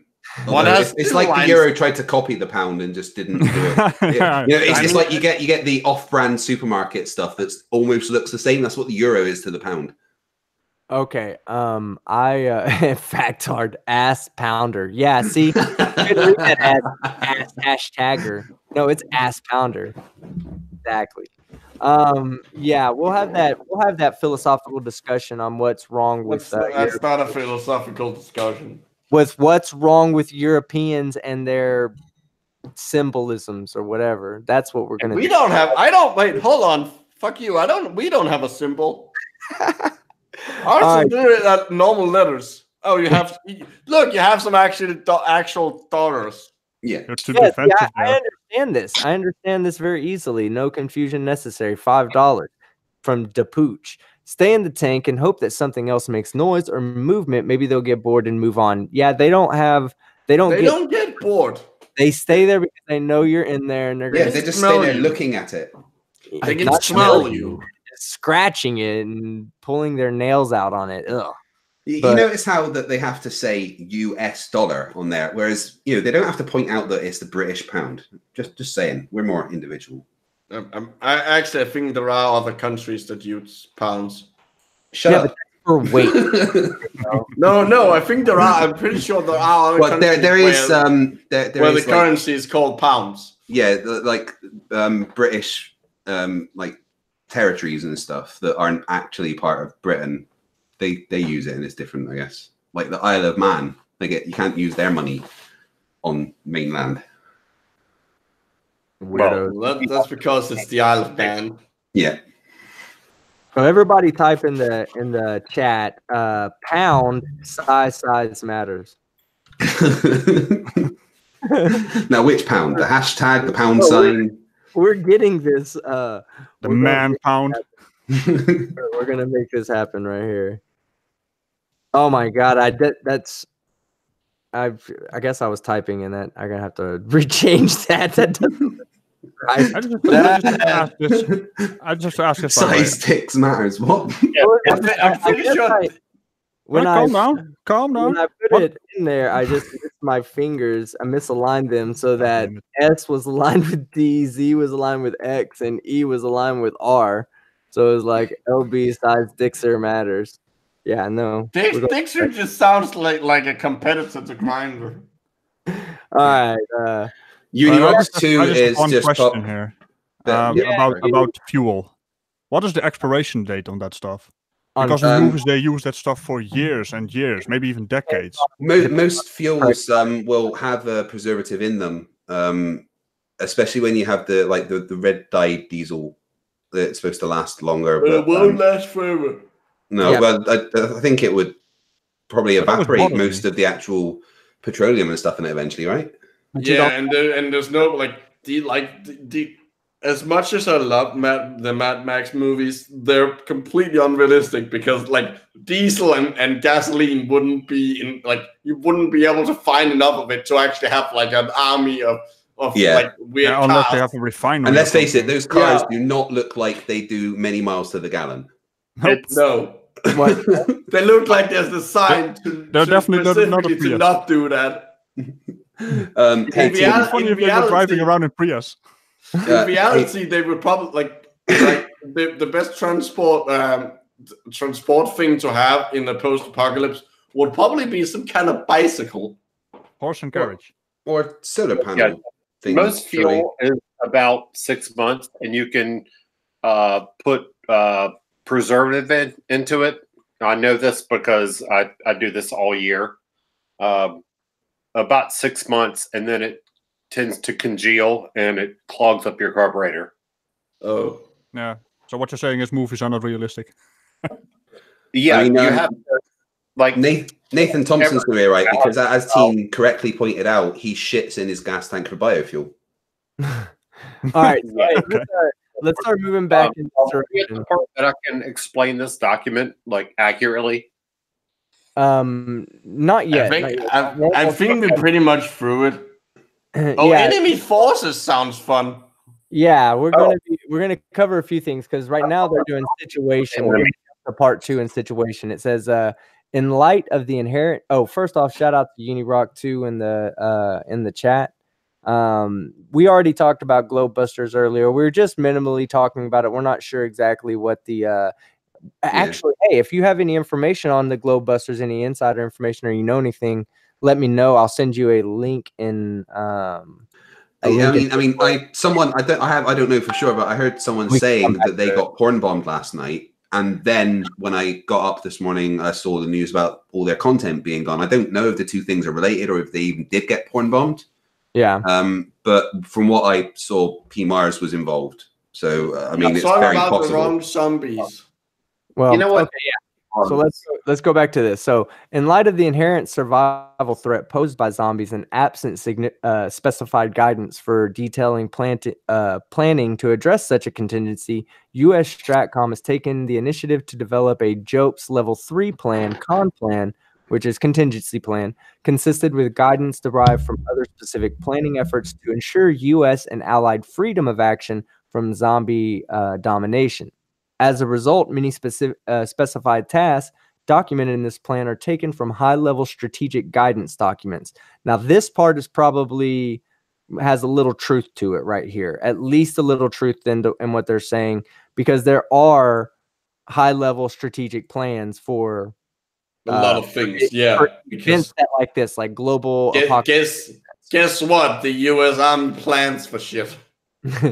Other tasks in the plans derived from these higher level tasks are essential for the accomplishment are listed as implied tasks. In other words, like if they're talking about restoring power for a meteor strike, or it might be the same as restoring power for an earthquake, which is the same as restoring power for a zombie apocalypse. So yeah, but watch out for the space zombies. Yeah, except for space zombies that deorbit. Zombies from space. We got to go back and reread that for everybody at the end of all this. No. Yeah, at the end of all this, we'll go over the different classifications of zombies by the military. It did. Okay, so now we get to see. Science provides almost no useful data about zombies. And why would this be there, science guy, Micro? They've been referencing scientific things all through this. Well, but why can science provide almost no useful data about zombies? That's nonsense. They don't exist. Well, that's not true, because zombie humans, but there is zombies within the animal kingdom. Well, beyond just the chicken zombies. If zombies were real, then science would be able to investigate them. Well, yeah, but can't we derive information about how zombies would act in human form from the zombies that we see within the insect kingdom and stuff? No, you couldn't, because they work very differently. Like something like cordyceps, the goal is to spread spores. Yeah. Whereas a human zombie would be to eat, the infection happens through a bite usually. Well, yeah, but isn't the goal of zombies in general still to spread the infection, whether they're trying to eat brains or not? A zombie biting someone is going to spread. the infection. That's the goal of every pathogen. But you wouldn't treat HIV and the flu in the same way. Combating those two are very different things. Yeah, but isn't there things that you can learn from one that you can apply to the other? Possibly, but it really depends on what kind of zombie it is and how it's. If it's the evil magical zombies, we're fucked. Yeah, we're fucked. unless you believe in Jesus. Yeah. Atheists are fucked with the evil magical zombies. Atheists are fucked with the evil magic zombies. We've come to that. It really depends on how they work. No, because the Christians can just, as long as they can make it to a priest, it said so. Yeah, a priest can just remove the magic. Take care of that. But atheists, that's why atheists are more prone to be infected with EMZ. Yeah, but priests are conmen, right? So anyway. All right. So it is a con plan. It's a con plan, yeah. Although this presents a number of challenges when military planners design operations to counter zombies, this plan utilizes data provided by science fiction by science fiction sources, in addition to what little academic scientific information is currently available. The use of science fiction sources does provide a compelling advantage for military planners, however.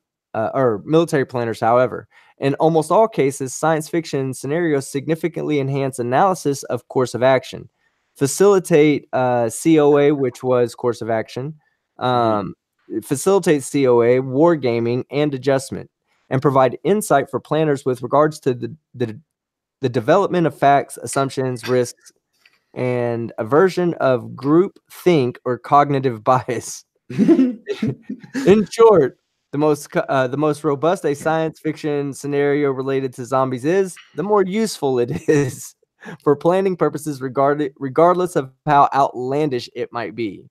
So basically, like we said, reference any zombie movie, any zombie book. And the more outlandish that zombie publication may be, actually means. Well, does anyone remember in World War Z how North Korea survived the zombie being spread? The teeth out. They went round to every single civilian and ripped out their teeth. Can't fucking pass the virus on if you can't bite other people. Yeah, exactly. I mean, that's not going to work. I mean, if you look at like 28 days later, it's literally passed on by a drop of saliva or something. So that's not going to work in that case. Only if it's passed on by a physical bite. Again, that's not going to be effective against the zombies from space or the evil magical zombies. What about if the zombie virus came from a sexually transmitted disease? What if the zombies try to... Wait, are the zombies now sexual predators as well? Somebody's having sex. Maybe, like imagine like you got like the zombies just turn into like hyper rapists. Yeah. All right, so execution of this plan requires a U.S. Stratcom XORD. What does XORD mean, Schrodinger? Look it up if you need to. Activation or preparation to carry out operations detailed within this plan, including but not limited to changing phases, changing ZCons, or terminating operations. When they say changing ZCons, are they talking about moving convention? I think XORD means executive orders. Oh, yeah, that's probably is right. Okay. So the mission statement of this is CDR US Stratcom. Sorry, can I just point out Arden in the chat says rule 1, don't try to fuck a zombie. Yeah. Well, no. Great rule. You are not trying to fuck the zombie. The zombie is trying to fuck you. I mean, that's a nightmare, to be honest. That's a new type of zombie threat that we need to think about seriously. Bullwinkle nailed it. It's the sex beep. Hey, Bullwinkle, that hashtag zombie, me too. Yeah. No, the correct word here is a sex beep. Zombies do go back to their basic instincts, so, fucking and eating. Zombie lives matter. There's a very dark zombie movie in there, like with a weird sexual assault metaphor. Yeah, it's like the zombie apocalypse mixed with the human centipede. Zombies need love too. They can stick to themselves, literally. This is going to get demonetized. Fletcher Owl says, what if zombies are his type? So then you probably seek help. That's called necrophilia. No one in particular. Hashtag Z2. That's good. That's good. Sorry. Main gun is very funny there. In America, you try to fuck zombie. In Russia, zombie tries to fuck you. In Soviet Russia, zombie tries to fuck you. All right, so everybody come up with your favorite zombie sex jokes and put them in the side chat through the rest of the day, and we will address them as they come up. So, yes, we have some great ones. You guys are amazing. So, wait, we're going to address them as they come up. Phrasing. Yeah, how could a zombie get up because their blood stopped moving? All right, so I think I've just come up with the best one. there it goes again. Already wrote it. Already wrote it in the chat. Oh, what does it say? Look at the chat. Who? Wow, who is it? I can't even understand you. Me. Bitch. Oh. Microblog zombie. What if Okay. the zombie died with a boner? Like, wouldn't it be perpetual? Yeah, I think those are the ones that die with an erection are the ones that then try to have sex with people. Rigor mortis is a hell of a thing. Oh, that's the name of the movie.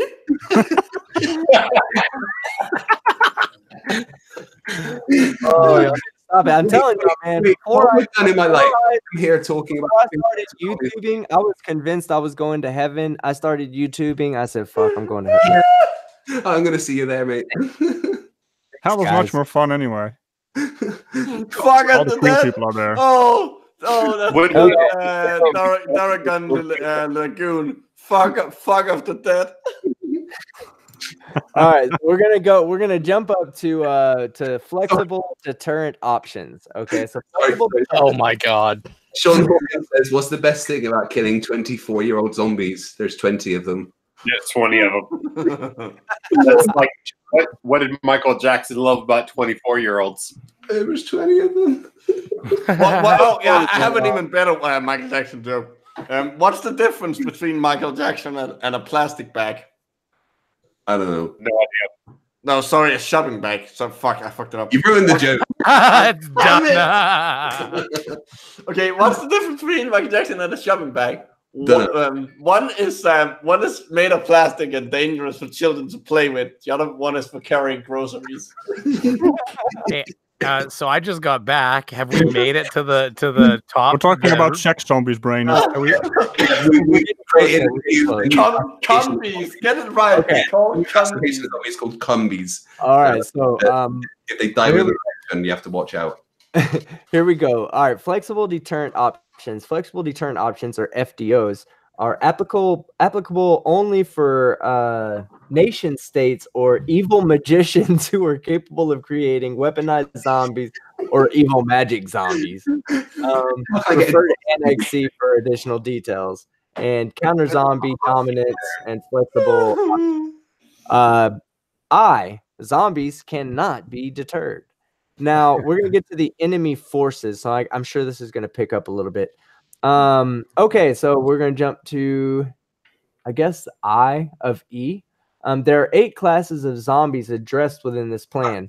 Chicken zombies pose no threat to humans, and actions to counter CZs are the responsibility of the U.S. Department of Justice.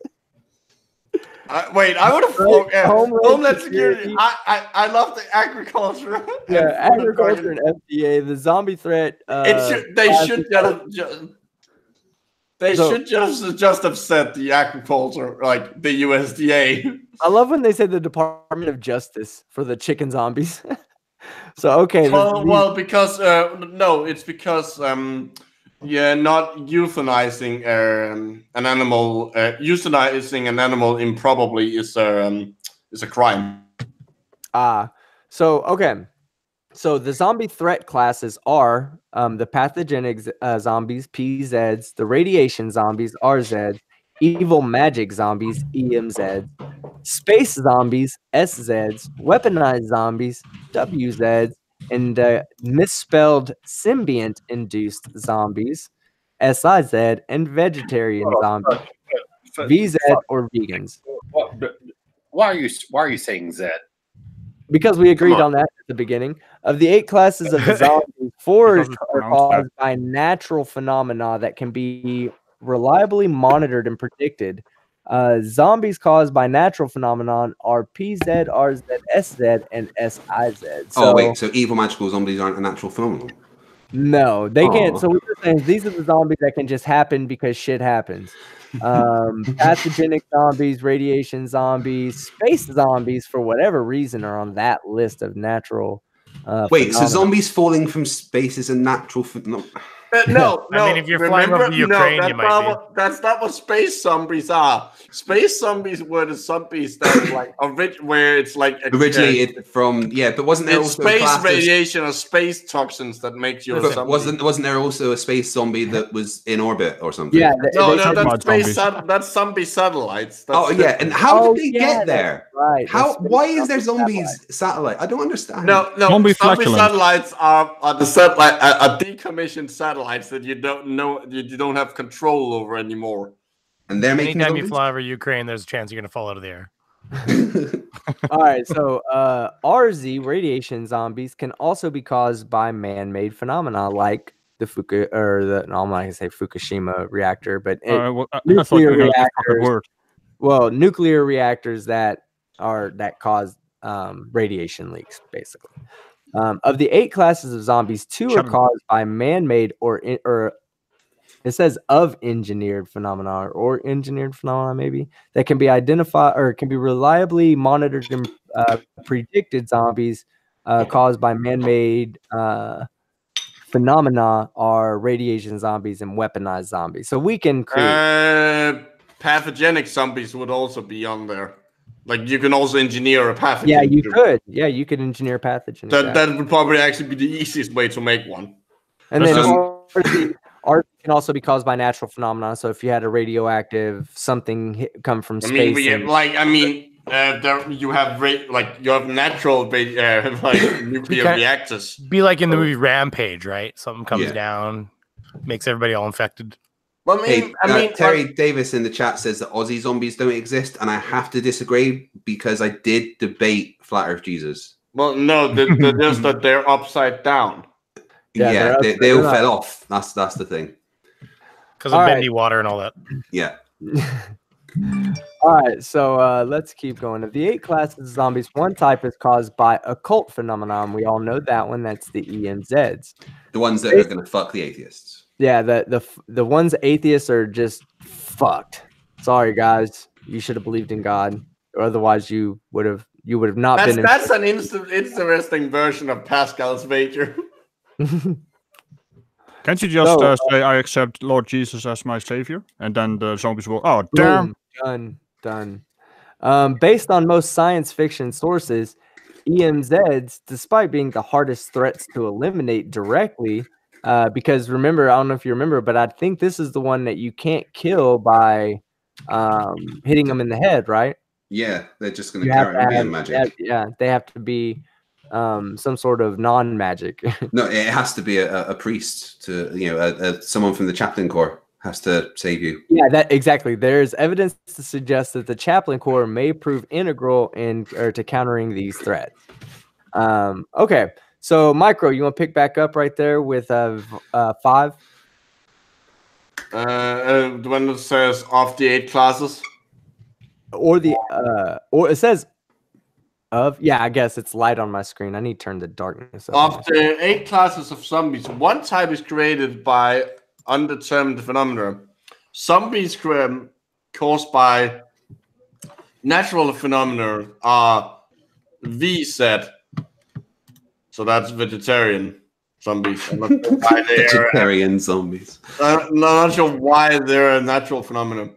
1, this class of zombies in the popular game Plant vs. Zombies, that kind of dates this document, and the movie Science. Science didn't have zombies; those were aliens. That's true. Yeah, those were aliens, right? Maybe they're talking about the director and stuff of that movie. What, M. Night's a zombie? And the movie Science starring actor Mel Gibson. I mean, let's face it. You beat those aliens with water. Come on.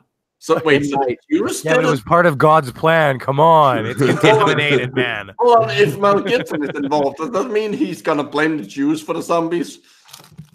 Yeah, that's funny. No current example of this zombie class has ever been captured or examined by scientists.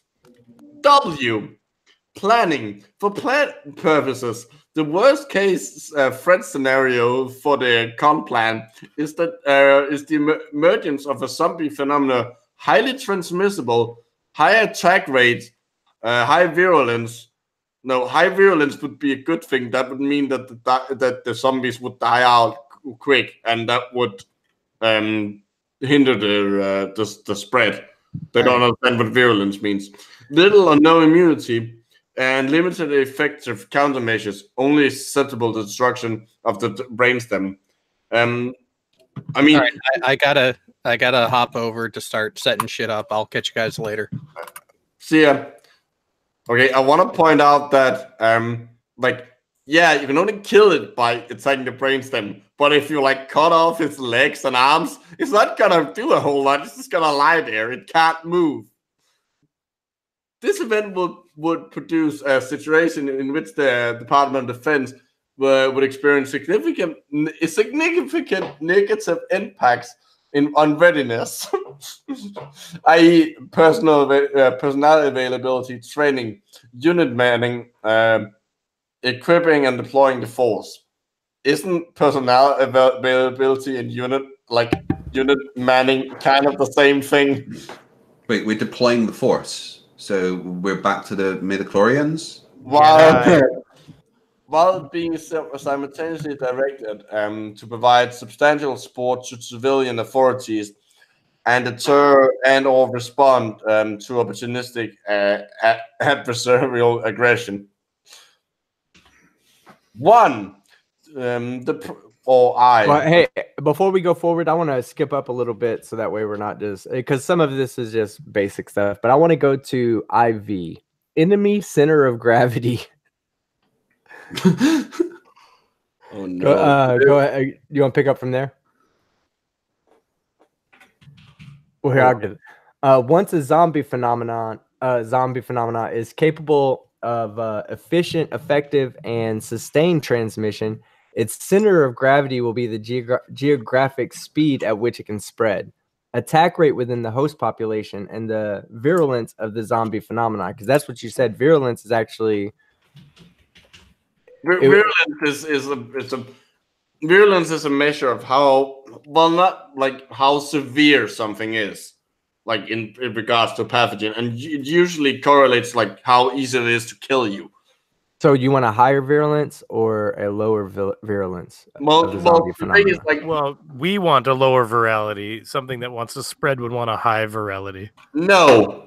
What? No. I got correct? No, because that's actually Well, no, because if you're virile, you're strong. So we wouldn't want a pathogen. No, not virile, virulent.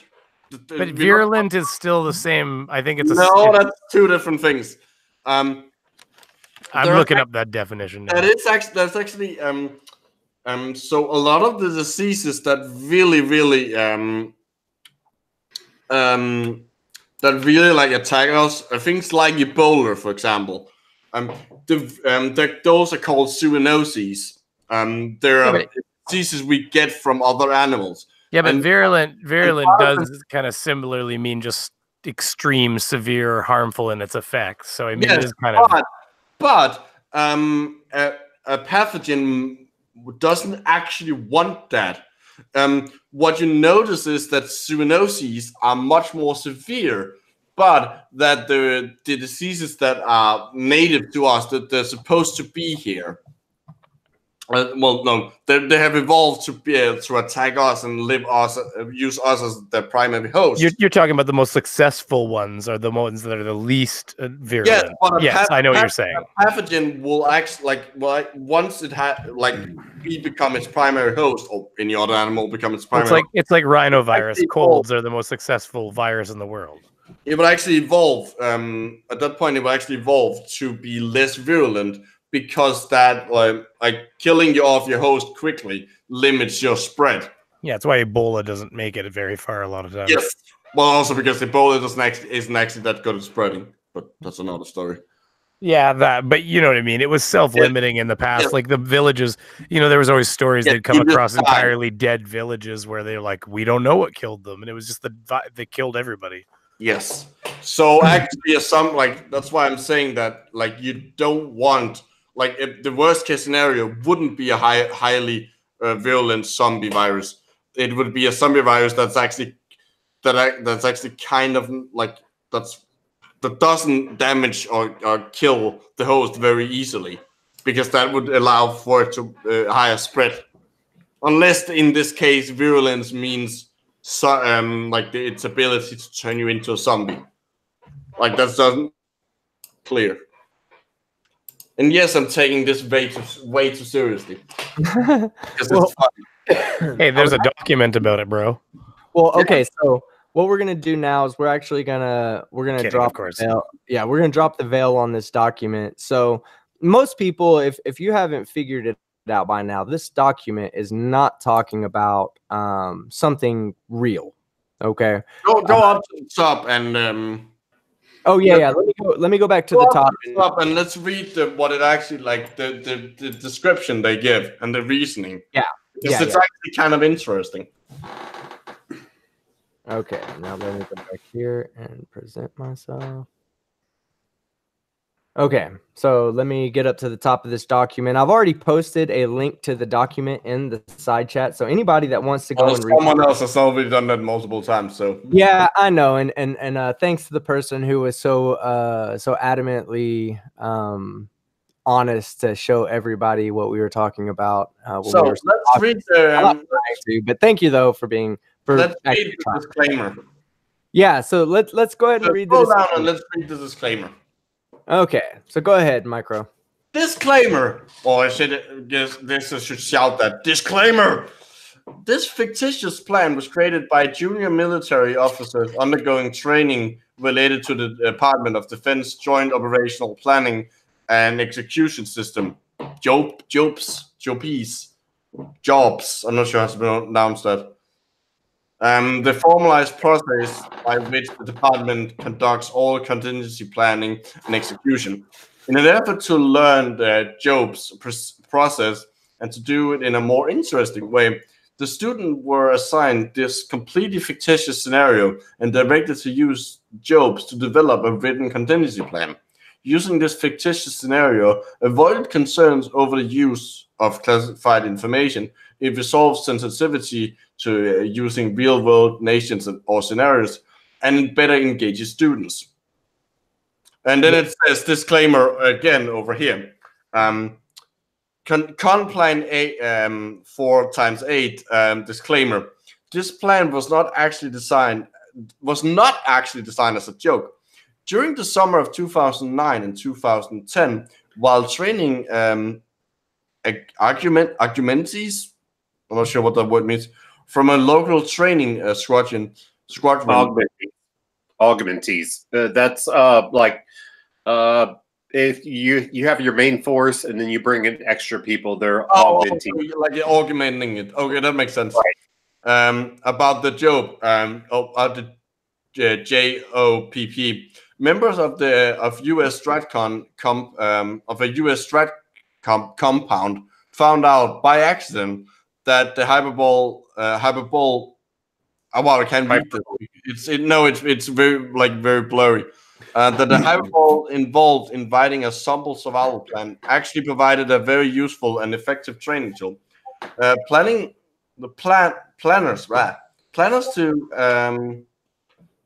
who? Wow! Can you zoom in a bit? I can't read this. Yeah, it's blurry. It's kind of light on my screen too. So sorry. Maybe it's my connection being bad. Maybe it's your eyesight. All up. Planners who attended JPME2 at the Joint Combined Warfare Fighter School also realized that training examples for plans must accommodate the political fallout that occurs if the general public mistakenly believes that a fictitious training scenario is actually a real plan. Rather than risk such an outcome by teaching our augmentees using the fictional Tunisia or Nigeria scenarios used at JCWS. I'm assuming that's the Joint Combined Warfighter School. Warfare School. Yes, it says, yeah. We elected to use a completely impossible scenario. I'm not sure completely impossible scenario. Completely impossible is supposed to be hyphenated. Yeah, right. That could never be mistaken for a real plan. Because the plan is so ridiculous, our students not only enjoyed the lesson, they actually were able to explore the basic concepts of plan and order development, fact assumptions, specified and implied task references, etc., very effectively. We posted this plan because we feel like it's a very enjoyable way to train new planners and boost retention of critical knowledge. We can stop it there. We can stop there because the rest of it. I actually like that. I think this is a fun, I can see why this works as an exercise. Yeah, it's a great way of teaching people how to learn things that would normally be considered like tedious. Learning the plan or saying, okay, here's our plan. We have a nuclear strike. What are you going to do about it? But and having these people write. I also go ahead. Like the part where they say that like no one is going to mistake this for it's unlikely that people are gonna who find this accidentally are gonna mistake it for an actual plan. So there's no risk of causing panic or misinformation. Yeah. Now, right. Bodie, By the way. yeah, I was gonna say I've been holding off on reading Bodie's super chat because he really does make a good point here. Let's say rabies mutated. And we're not going to treat it as if it's like they cause zombies, but let's say a pathogen began spreading throughout the population that maybe confuse somebody. And in that confusion, they seek out people that they know or other human beings to help them with their, with the virus or whatever. And by initiating contact, they start spreading the virus. So it spreads at an extremely fast rate. Plans like this would become effective. See, that's what I thought of immediately as a pathogen that did the same thing as like a zombie spread, but just without them being zombies. Yeah, you did miss the 666 though. We have that's called measles. Yeah, exactly. Well, Lemonbird's got that. Don't worry. So if this was to actually happen, or not a zombie apocalypse, but if something were to start spreading through the population at a rate like a zombie apocalypse was, or offered true threats to the structure of our how we run our government and how we do our lives, how we ability to communicate with our family and stuff like that. If that came to a point, we would need a plan to combat that. So this actually is something that can be used in real life, but it's using a scenario that we have no reason to believe is even possible. So yes, thank you, Bodie McBoatface. About that. I'm sorry. You got another one from Alan Cook. Let me just thank you, Bodie McBoatface, for your $6, guys. You see that sign right there? That's the dollar sign. But it's New Zealand dollars. $6.66, which buys which buys me one kiwi fruit. Thank you so much. And then Alan, funny that it's kiwi fruit because New Zealand. And then Alan Cook, oh God, I'm going to try to guess this one. Alan Cook gave me two pounds. Yes. Yeah, look at that. The one with one line through it, that's the pound. The one with two lines through it, that's nothing. This is nothing to me. I can learn this stuff so easily. Why can't flashcards? All right, so yes, I do think it's a great way to train people. It gives them I wish schools took this approach more and didn't just teach children in a very XYZ black white approach to it. It made it more interesting. Keep them engaged. Exactly. Can I say a little something about it? Yeah. Okay. Great. So this is U.S. Stratcom. It's our strategic command. So basically, in the military, we have 3 levels of operation. We got the tactical operation. That's the guys that shoot you in the face. And then we have operational level. That's the folks that plan operations and things like that. The strategic operations, that's like the 10,000 foot. They're planning the planning of the planning. So we have stacks and stacks of these con plans. We have some that if Switzerland attacks the U.S., that's how the level that we're at. Do any of you remember Jade Helm that happened a couple of years ago. I know that I've heard the words before. Yeah, Jade Helm was an operation. It was an exercise. It was not an operation, it was an exercise. But we actually used Texas and used the word Texas, and people lost their shit.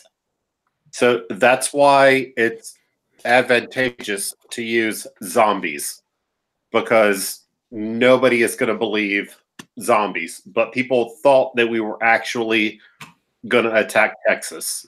That's why we do this. Yeah, I got a super chat. Bjorn Kamitz. God, I hope I'm saying that right.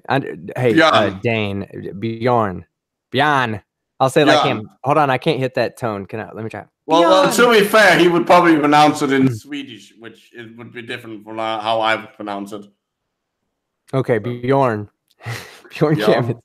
66.6 sex. Ooh, to go with my 50 sex earlier, that's 116.66 sex that I'll be having tonight. The conversion, you probably don't want to look up the conversion rate. It's about 5. Am I getting a $2? Am I getting $2 sex tonight? Is that zombie sex or normal sex? It's $2 sex. I'm getting $2 sex tonight. Well, do we only get like 60% of that or 70% of that even? You're getting 70%. No, 70, I think. They take 30, I thought. 30% of the super chat. Oh, maybe. I put a link over there too about the whole Zed thing that you might want to play, because Zed isn't a thing anymore. Yeah, you can't just stop it being a thing. What, Zed? I'm sorry, but like having 2 letters in the alphabet have the same name is retarded. Tell me about it. Wait, I'll raise you one. 222. What did I say? Well, that's true too. Now, I do want to address a couple things in the chat. Juan Del Toro says, with the anti-vaxxers increasing, a serious pandemic is not a fantastical scenario. Exactly. I mean, even if you didn't have anti-vaxxers, you would still, it's still like the scenario, because there's a lot of diseases where we don't have very effective vaccines or no vaccine at all. The World Health Organization added anti-vaxxers to the yes, they did 10th on the list of things. There's a reason. There's a reason for that. I mean, for fuck's sake, we currently have a measles outbreak going on here in Denmark. We just had a 10-month-old child be infected. Well, wonderful. So fuck these people. Yeah, that's why the game Digital Plague added anti-vaxxers as one of the plagues. I have that game on my phone. Not Digital Plagues, Plague Inc. Plague Inc. That's the one, yeah, that's the one I have on my phone. And all the anti-vaxxers became very, very angry at them and very negative and very hilarious Steam reviews. They'll be angry for a short time when they die. So, hey, I do want to address another thing. Artawin says people actually believe this zombie plan. So, and yes, that's the thing. When I came across this, I came across it on a video pushing this as real. So that's why I was like, I was looking at news stuff that says that it's not real in the thing. Well, the thing is that the person pushing it was, I don't know, he might have been mirroring something and didn't have all the information. I had to go and look at the document to see that it wasn't real. I didn't see it in there. I'm telling you, what caught my eye is I was not even really paying attention to the video. I just thought it was cool. They were talking about zombies. And in the bottom corner, I saw atheist. And I was like, what? How does atheism have anything to do with zombies? And that's when I went and I did more research, found the document, and I was like, oh, evil magic zombies make atheists more prone to infection. That's funny. Yeah. Let's go see this and see what it's all about. Like people that talk about the Antarctic Treaty and talk about how the Antarctic is militarized. But if you look at the actual Antarctic Treaty, it says at the very beginning that you cannot militarize the Antarctic. That's one of the main points. Except the penguins, right? The penguins are allowed the weapons. Well, they're natives. They don't have to sign the treaty because they're native to the continent. But here's the question: do you really expect them to go beyond title diving? It's what they do. So Tal said the Alpha said enough zombie stuff. Go for the main course. Call the Morgile. Yeah, cool Morgile. No, this was the main course. The whole Morgile was the dessert. Yeah, get it right, Tal. Do it. Can I remind everyone? I have the Morgile's phone number. Yes, that's what we were saying. Do it. Okay, Do it now. can you call him on? Can you call him on speakerphone? Speaker. Yeah, do that. Call him on speaker. Like we did with CC the other day. Oh yes, that was a blast. I have been looking into trying to see if I can get a fake number that says NASA when I phone him. Because I would love to set him off. Did you guys see the latest video by Creaky? He was so angry in that video. CC. Yeah. I mean, I only saw part of it because I was at work. I got to go rewatch it. But I think I saw the actual video. Let me address something in the chat because I haven't really said anything about this. Okay, guys, if you look in the chat at my name right now, and Fight the Flat Earth can go ahead and do it too. These are the cool emojis you get for becoming a channel member. You can use his dinger. Yeah, you can actually ding people with my dinger, and I won't take no offense to it at all. So, I don't want to punch your dinger. Yes, you do. Oh yeah, we'll cover that in a second, Fino. That's one of the funniest moments I've had the opportunity to be a part of. So we'll talk about that in a second. If you want to be a part of the Team Skeptic squad, all you have to do is follow a link. I'm about to post it here in a second. And when you get to that link, click the join button. It's $5. It's $5 a month. Hey, AT2, yeah, we'll wrap this up shortly after we call the Morgile, and we'll head over there. But yeah, $5 a month. You will get to put those dingers in the chat, like Fight the Flat Earth has been doing, like I've been doing, like Zero's been doing. NA has done it. But yeah, go ahead and I'll post the link here in a second. Go to that link, click the join button. Join. The more people I get, the more emojis I get. I've actually got 6 emojis. I only have 3 uploaded. I'll have the other 3 sometime today, I'm sure. And then let me also, I'm going to show something else in a second. We'll go ahead and do that. Are you ready to go, Schrodinger's cat?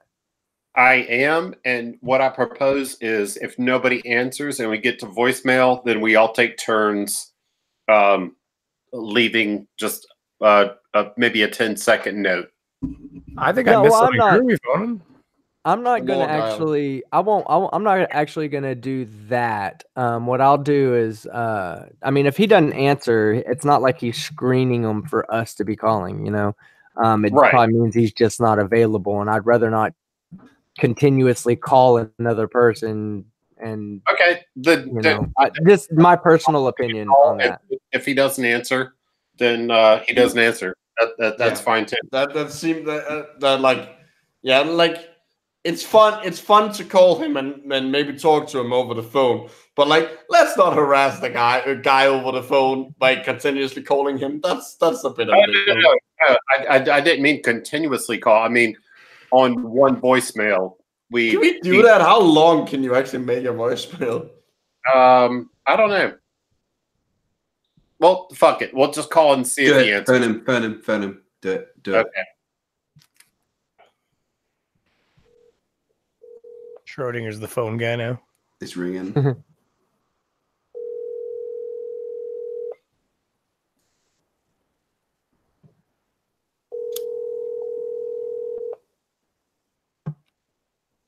Where'd you get his number?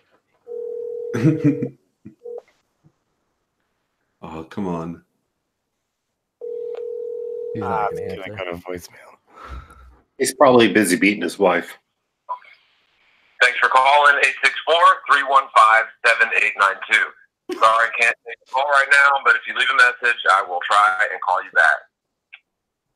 The mailbox is full and cannot accept any messages.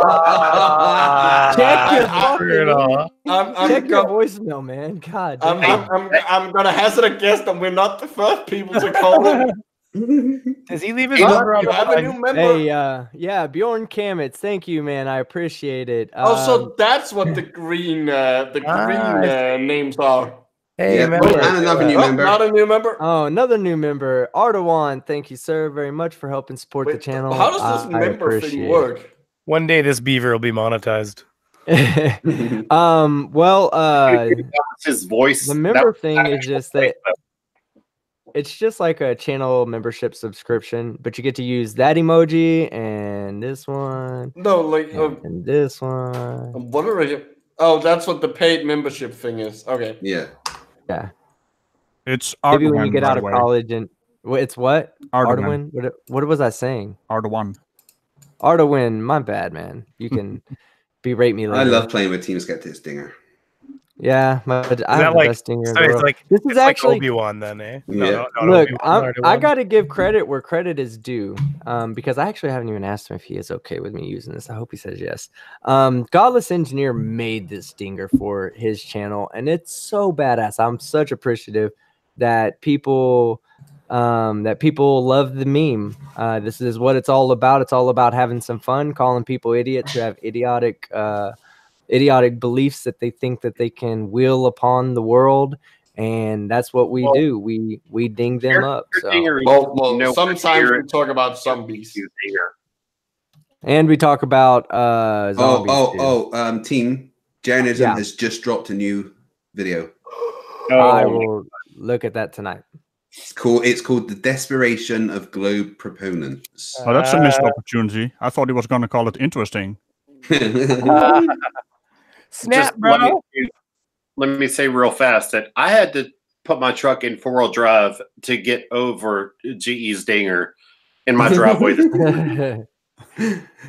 Look, Ardawan's actually, he's got it. Look, everybody that's a member, go ahead and show your emoji talents. I think it's a spam the emojis if you're a member. There you go. Bloody Vikings. But I have another announcement too to make, I guess. Oh, well, we already called the Morgal, so we'll go ahead and move past this. I want to show you guys, I'm actually in the process of getting my shirts up on Teespring, and I want to share the actual I've been helping a little. Let me pull up a link real quick for you guys so that I'll just share it once I have it. I have my Schrodinger's cat t-shirt on right now. You shills. I actually have my R&D shirt on. I'm gonna try to wear some beaver later, but that's a private subject. wait, wear it? That seems like quite impressive to be able to wear it. I think you might have missed that one. I'm married. Yes, that's what I mean. That's quite impressive to literally. I was trying to keep it G-rated for the families and all that. Oh, we were demonetized a long time ago. You do realize that we talked about sex zombies. Yeah. I suppose live streams are really hard to keep monetized. Have you guys? No, actually, I have Island, not had a live stream. I've had one live stream demonetized, and I immediately asked them to fix it, and they did immediately. Yeah, so. same here. Did you guys play Dead Island? There was one room where they were basically making a sex tape with zombies at tied to the bed. Hey, Brainy, are we on the same page? Or I was going to send you a little bit of. Yeah, I already messaged you back on Discord there. So if you guys will look at my take a look. It's all good. For a second, that's going to be my shirt. I've got to get a few more graphics put on the shirt, but yes, that's my shirt right there. There's gonna be blue, red. I will be ordering one straight away. Yeah, and I'm gonna get it to where all the colors match up, because right now there's colors that are, like when on the darker colors you don't really see the earth isn't flat. Let me pull up. Let me a bit higher also. Yeah, I will probably be asking for people's personal opinion on that as well when it gets time to actually finalizing them. Let me. There's a young lady I work with that makes T-shirts. If you'd send it to me, I could probably run it by her. Like, she professionally makes T-shirts. Oh, cool. Yeah, and then like as you can see there, like that's what the color tee will look like. Yeah, and you can't read it. Yeah, I mean, you got to use white text on this. Yeah, I'll be putting. Yes, that's the problem. It would be awesome if I could put a white text. So all I have to do is really go behind it and put a little Also, white box. Don't use dark blue on red or the other way around because you can't read that. Yeah, or yellow on white. Oh yeah. I got you. Father Skeptic, the person that I'm talking about that makes the t-shirts is a professional graphic artist. So, and she would do it just as a favor if I asked. So, just so you know, you could do that. Okay. Yeah, I'll definitely be letting you know when I get to that point. But yeah, I'm gonna have t-shirts for sale this weekend, guys. I'd love to, that's just another way to support and get something back in return. I do have a Patreon. We have a tier on the Patreon that's $25 a month, and it gets you a free article of clothing. So if you want to join the Patreon and help support I the like channel, that it's a free article of clothing, not a free T-shirt. Like, do you also have pants or like underwear? Why did I invite Gio? I have no idea. Is there like Team Skeptic socks? Yeah. Oh, hey, great idea. Yeah, there is. I'll start calling you Micro now that you gave me a good idea. Yeah, sure. I'm gonna have to make a shirt that says "Gay Beaver." Okay, I will. Sure. I'll take 20%. Tim Osmond and that would be really upset if I didn't make a shirt that said "Gay Beaver." Gay Beaver sucks. I want a Team Skeptic halter top. I'm actually going to be having ladies and men apparel, and it's not just going to be Team Skeptic stuff. I talked to I haven't talked to Wildman yet. I'm sure he'll be helping out too, because any artist that contributes is going to get a piece of whatever gets sold. So, but one of my sponsors is a tattoo shop that does amazing artwork. So they're already starting to work on like doing really cool portraits of people, really sciencey shirts. So I'll have a whole section on there that'll be, aside from the flat earth debunking, anti-flat earth, Team Skeptic stuff, but there's also going to be a side where it's just going to be awesome science artwork. Suggestions from the chat. I might actually get in on that. I can draw. He sends them the article of clothing is like a wrist warmer. Here you go. Team Thong. Factard set up, of course. Oh yeah. Yes. Ardoin wants a Team Skeptic bra. I want a Team Skeptic mankini. That's an idea. Get Saks. Do oh my god! Partnership with Saks. Yeah, no cure for me. Just I want Team Skeptic oven mitts. Have you guys ever used a pair of Saks? Those boxers that have the little hammock for your balls. It's amazing. No, I want Team Skeptic lederhosen. Then I have to have Team Skeptic clogs. I just want Michael to say lederhosen. I'm telling you, you don't know what it's like until you've had ball hammock. It's amazing. Lederhosen and clogs on the way. Future Team Skeptic. I'm telling you, look up Saks underwear. They've got little things that wick away all the moisture, so you don't get that chafed ball thing you get in the summer. I have a new policy. I don't Google anything you tell me. It's not usually like you got to turn off safe search, right? I'm turning on safe search when I'm searching stuff you tell me to do. Hey, wet beaver things don't look good. Lim says we need Team Skeptic condoms. It's funny, man. One of my high school teachers got in trouble for making a joke about having school condoms. We were talking about that would be great. No, well, we were actually talking about getting having like some kind of fundraiser, but he was a really cool teacher. He was like, I don't want to do the normal bake thing. He was like, let's do something that's actually cool. Let's go and he was joking when he said it. He was like, let's go and get something like school condoms, and on the side of it, we could have it say, watch my Ranger grow. And like as it got longer, it would start stretching the words out and you could read it. And he got in trouble for it.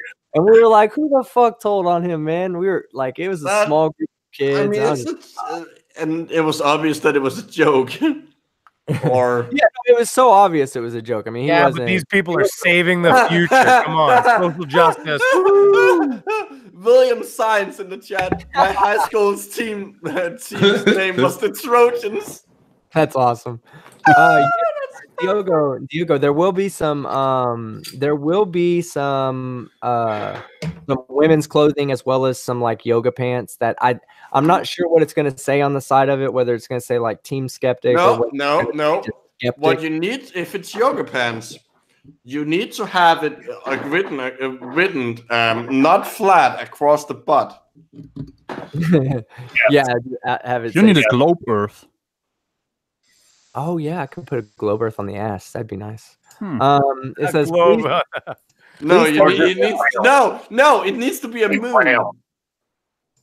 Hey, it needs to be a moon on the ass. They're mooning you. Yes. Yeah, I'll do that. Harry Warp says, please Amazing. tell me that there are Team Skeptic peeing on Flat Earth stickers. Yes, there are going to be Team Skeptic peeing on Flat Earth stickers. I've already saw where I can make the sticker and my artwork's already done. So it's just a matter of me finalizing how I'm going to get paid from them before I'll have those available. But they'll be available, I would say, no later than tomorrow. I'll have all the shirts done, all the beginning shirts, the ones that are my main thing is that the guy peeing on the flat earth. I love that so much. Wildman Fujiyami did that. I told him what I wanted and he made it happen. And I was like, that's it right there. That's my It's channel. the grin that does it. So yeah, no, he put at first I didn't even recognize that he had done that and what it was. That's the infamous troll face. Yeah, that's the troll face. That's me trolling the flat earth. So get over it, flat earthers. I don't like you guys like that. So I pee. I got a buddy at work coming up with a logo for my channel for Schrodinger's cat.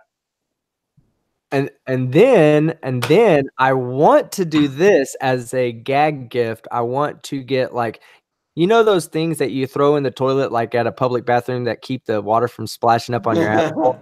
I want to make those, and I want to print the flat earth on those. Yeah. So you can, anytime you're frustrated with flat earth or you've watched a lot of flat earth videos, just go throw a splash guard in the toilet and piss on it. But wouldn't they take that as being an advocate? What? No, I don't need a hug. What was Sorry, that? that's my phone. That's Arissa from Overwatch. The thing they've been doing lately is they print out all these little pieces of paper. They just throw them everywhere as advocacy for people to look at the flat earth. Yeah. He's not going to throw this everywhere. He's just going to throw it in his toilet and to take a leak on it. Or a shit. Yeah, that'd be fun. Then take a picture, put it on ratemypoop.com. Yeah. You got to remember, these people aren't that smart. So just to show, hold on.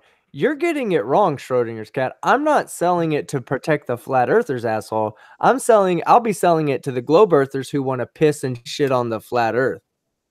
And who wouldn't want to do that? Yeah, exactly.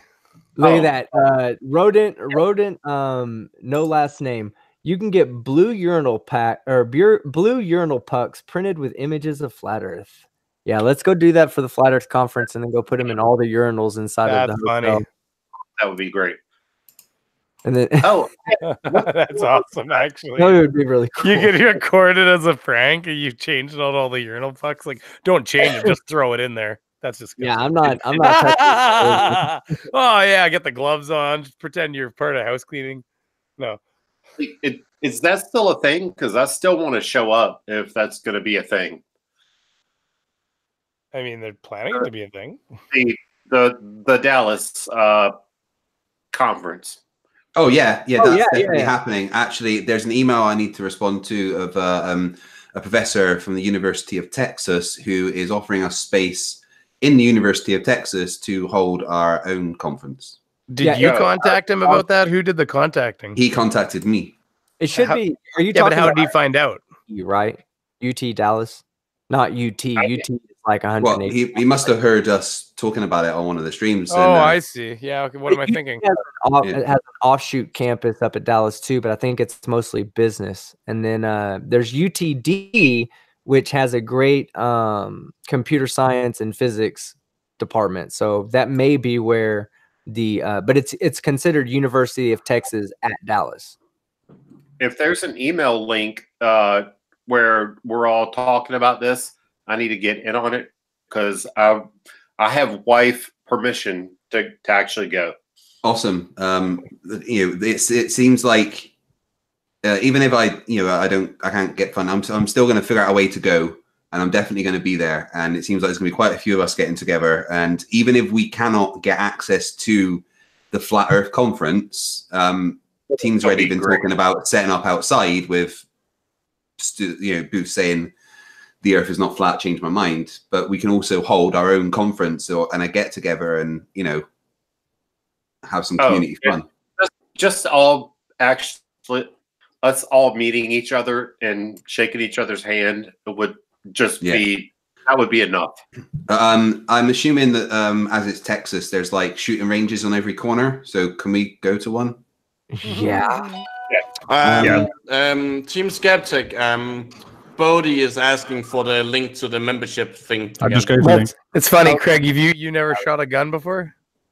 Oh, I was in the military. Well, what am I thinking? Yeah, but I would just want to go and hold a Texas handgun and go. Yeah, I will take responsibility for setting that portion of it up. See, in Canada, you can buy a handgun down the road. You just got to go have a license for it. Harry Warp says that there's several other conference rooms in the hotel that they're holding the Flat Earth conference in. Can't take it anywhere either.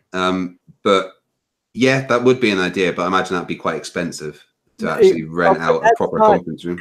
Yeah, but okay, if we do that, like, I'm not worried about finances right now. Finances aren't going to kill us, number one. And if it gets to a point where we feel like we need to ask for assistance, we'll ask for assistance then. That's why I'm not really asking for any assistance from anybody to say, hey, why don't you give me money so we can all make this happen? No. We'll go and we'll try to make it happen civilly. Whatever cost we can cover, we'll cover that. And then if we get to a point where there's like, nope, y'all aren't allowed in, and we want to do our own thing, and we need money to secure the locations, and there's a lot of things about to happen, guys. Y'all don't understand. I'm about to make this a really, really cool event for us. I'm gonna have people videotaping us, like professional people taking like 4K video of us. Stinger News One said that he'll come down with some cameras and stuff. Like we can get a proper. I think we can get a documentary made about doing this. Well, we should probably set up a some sort of communication so that everybody's in on it. Because I'm in. I'm in. My wife likes the idea of us ditching the kids with her mom and then taking her down on a little trip. Well, now that I know that, Brainy, I'm canceling the. I'm canceling. Yeah, don't worry about it. I just torn up my passport. Yeah, it's all over. Eh? That's right. Akumu Virus. Yeah, hey, Akumu Virus knows me personally because he's he lives locally, and it's funny. We ran into each other at a similar store that was next to my shop, and we were just talking about flat Earth stuff, and it was like, "Oh, you're Team Skeptic? Yeah, I watch your videos." And I was like, "Oh shit, that's awesome." So yeah, he's gonna be there. Yeah, and I want to do that whole sensory deprivation thing while I'm there. Do you do those like salt float water things? Yeah, I do salt. Fuck, that's what I want to do. You and the wifey can come down for the weekend and do it. There you go. Bjorn, and somebody tried to tell me earlier that to say the it's called a umlauts, right? Does I say that right? Yeah. Well, at least that's what it's called in German. I'm not sure what it's called in Swedish. Well, it's probably the same. He said no, probably not. Somebody gave me some instructions on how to say this right. It says to make the long O face, but say the long E. So I'm going to try that on camera or on microphone right now. I'm literally making the long O face beginning now. I'm gonna say the long E. Did I do it right? Is it That's actually like okay. I would say it. And that's kind of like how like you would like if you say what I said but sing it a bit more, it's probably gonna sound like Swedish. Omelette. So my whole goal in life is going to Björn. be able to learn how to say that right. It's probably something like I'm gonna hazard a guess that it's probably in Swedish something like Björn. Yeah. I would say Björn. It means bear, by the way. It's more like Björn. It's a whatever. It's not like Björk, the singer Björk. Björn literally means bear. I was just making noises. I mean, isn't that what all languages? Somebody says Neo has it right. I assume they're talking about Micro. Well, that's also unfair considering I speak a language very, very close to his. I could probably have a conversation with him with each of us speaking our native language, and we will be able to understand each other. And Micro doesn't have a form, but like, how would he have a language? Actually, I'm a big enough of a dork and a nerd that I actually do have the fundamentals worked out for a language for the blob. I'm not kidding. Like I have I'm not just like writing down a few symbols. I have sounds and like ideas for grammar systems and stuff. That's how big of a weirdo I am. Well, it's funny because for me, because I'm kind of a big dude at work, because I'm always talking about nerd shit. They're like, "How do you look like you play football and you're a nerd?" Like, it doesn't make sense to people. Oh, I know someone. That's a speed gamer. Let me see if I can find him. That guy always takes off his shirt and then he starts flexing his muscles. But he's a nerd. It's really strange. Hey, new member, Bodie McBoatface. Thank you, sir. You've been actually around on my channel since almost day one. I appreciate you, man. Appreciate your support. Thank you very much. Everybody, tag up everything with as many freaking Team Skeptic emojis as you can put in a chat possible. And if you're not a member of Team Skeptic, just ding him a whole bunch of times and say, "There you go. Welcome to the squad, Bodie." And go look at my video about the Morgile. Like that, just please. I'm trying to grow my channel. Yeah, check it out. Well, hey, you know what? This is a really good time to close it all down. We've been doing this for a while.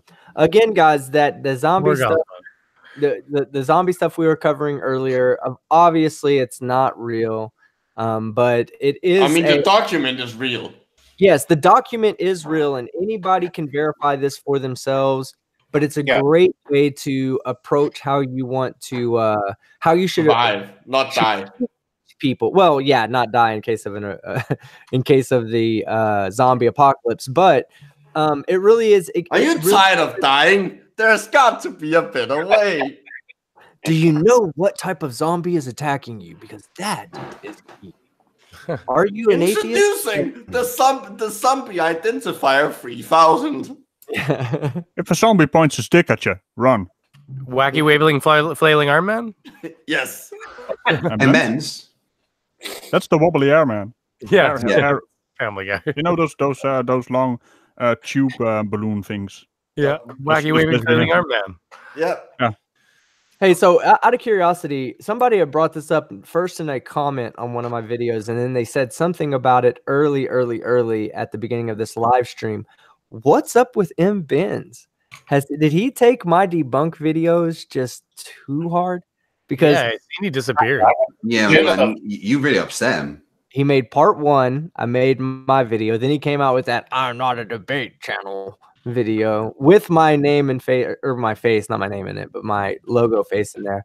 And then came out with part 2, debunked that. Came out with part 3, debunked that, and nothing since then. No, and it's been about 2 months now. Yeah. It basically said your channel was made to debate him. He has a narcissism problem.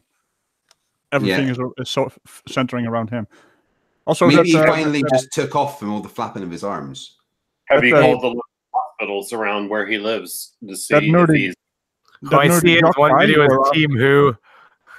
Yeah, so that nerdy jock guy you guys were asking about, that's Caleb Hart. He's a speedrunner. He always takes off his shirt. So that's kind of nerdy. Well, that of course he does. You can run faster without a shirt. It lifts air resistance. Well, it's not a speedrunner that he plays games. I know what it is. God I'm damn making it, a joke. Hey, micro. Always assume that I know exactly what you mean, and that I'm just being a dick. Can we just ban Geo here? Yes, ban Geo. Fuck Geo, the fat bastard. Big shout out to Mad Scribbles in the chat. We haven't done a lot of work since we did our moon landing video, but I have some work that I'm getting ready to start doing. So I'll be reaching out to you either Facebook or email or Discord, but probably Facebook. That's how we talk. Moon landing mistake. Yeah. Right, talking about the moon landing, I'm just going to shield myself for a second, if that's all right. Yeah, go ahead. Tomorrow, I will be debating Spurs Chemo on Non Sequitur Show about the moon landings at 9 p.m. EST. You must really hate yourself. Yeah, I think I've just like gone full masochism at this point. I mean, this might be the first sign of some kind of mental illness. Just I know. Yeah, so that should be fun. This is how the zombie apocalypse starts, everyone. I know. I've not had a bunch of videos up lately because my laptop pretty much died, but I got my new PC all set up today. I'm streaming on it now. So me and team are working on a Jeranism video together, aren't we? Yes. We'll be putting out a video together, and hopefully we'll be doing it. Let's go ahead and I kind of want to put that out there so that way if people see that it's taking a second for this video to come out, because we're talking about it now, but we're actually going to try to do some cool stuff. We're going to try to make this a different video from normal. We're going to try to integrate some of the VR stuff, some green screen stuff. I think I need to get in touch with Wildman Fujiyami to he has built me an amazing 3D set, and I found out some things that I need to get in touch with him because or tell him about, because I have now a manipulatable, or I guess manipulatable is a bad word. No, that works. I think that fits there. R. Kelly found out about manipulation. Is manipulatable a word? Okay, it is. Yeah, it is. It is now. It is. So he developed something that has these old tubes that display my idiot counter on them, real old school style, with a bell and a button to push to ring the bell. And I didn't think I could use all of it, but I found out that if he formats it a certain way, that I can use all of it inside of my VR stuff. Nice. So that's what we're looking at, man. I think it's gonna let's see, Bjorn says, sorry for asking, but what is VR for you? Bjorn, VR, I have a HTC Vive, and I do every once in a while I'll do some VR stuff. I'll jump in there and kind of play around live so that people can, interact with me while I'm in VR and shit like that. It's pretty cool. I have a video up where it's just me bullshit, and it's kind of the highlights from one of my longer live streams. I just want to say manipulatable and manipulatable as our words. Yeah, they are. Yeah, so we're working on we're going to try and we'll work on that and see what we can do relatively soon. Yeah. And I'm also working on my next episode of Explaining Simple Stuff to Flirfs, which is about rockets in space. Just for safety, and I don't know if I can get this there by tomorrow, all the way to Scotland, but I've got a box of oven mitts headed to you, FTFE. Thanks. That's going to be useful, definitely. And Fight, you owe me a collab of sorts. Like, you were going to be in my Wet Beaver special, and your laptop exploded. Yeah, well, we can talk about getting a collab going, definitely. And Fight had talked about getting in on it, but he was obviously very busy. I don't know what sending some oven mitts is going to do for his hemorrhoids, but what?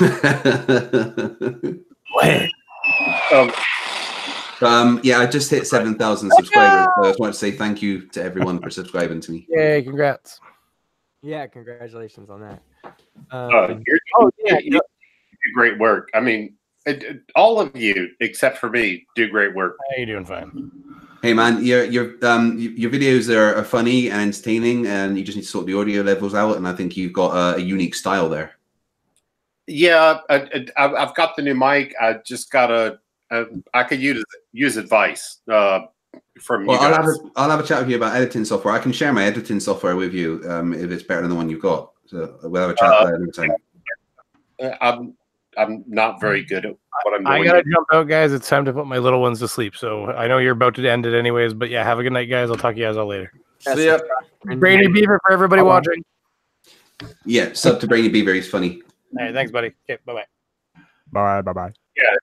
Yeah. He and I are supposed to do some work tomorrow and do a collab. I got a new mic. I got a new camera. I'm just not very good at putting it all together yet.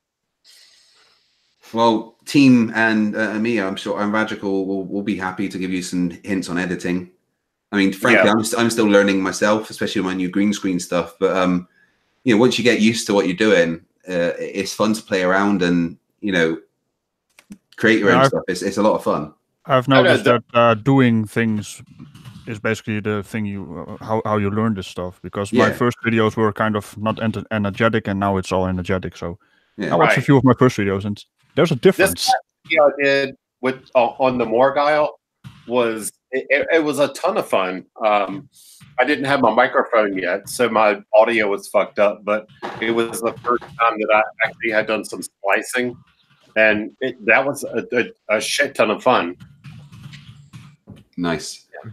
You need to get some video editing software. Yeah, I'll share my video. But I didn't have a microphone, so now I do. I just got my new microphone. I just got figure out how to work it in with my software. All right. Well, does anybody have anything to say? Y'all want to do a sound off real quick? All right, we'll start with Brainy Beaver since he left already. Later, dude. Then we're gonna go to Schrodinger's cat. Schrodinger's cat. Say what you got to say and head over to AT2. I'm gonna head over to AT2. Sub to my fledgling channel if you have not, and I'm gonna try to put out some more content. Brainy Beaver and I are gonna collab this weekend. It may not be out until maybe at the latest midweek, but hopefully Sunday. And good night. But hey, Schrodinger, will you do me a favor and tell Jared that I have to go run and grab my kid after all this? And I'll be a little late to AT2, but if he'll just shoot me a link through Discord, I'll join when I get back. Yes, sir. I will do so. Thank you, sir. And thank you for stopping by today. Hope you had fun with the zombies like I did. That show was fucking awesome. Zombies are great. All right. So I guess we'll go Radical next. Yeah, well, I have a video in the works with Canadian Thomas because I promised him to do a collab, and it's going to be a collab with the dude with his wobbly arms and bands. Well, I'll say like this. Canadian Thomas has a great channel, so do your best not to ruin that, okay? I will try my damnedest to not ruin it. God damn it. Try to speak English clearly, and try not to reach the octaves that Micro reaches. No. Do not try to speak English clearly. Embrace your accent. Don't listen to him. I could also speak Dutch, and then you won't even be able to understand. I would probably be able to understand a few words because there is a bit of an overlap. Yeah, that's true. These Americans don't know about that, do they? Like legate. That means the same thing in both Dutch and Danish.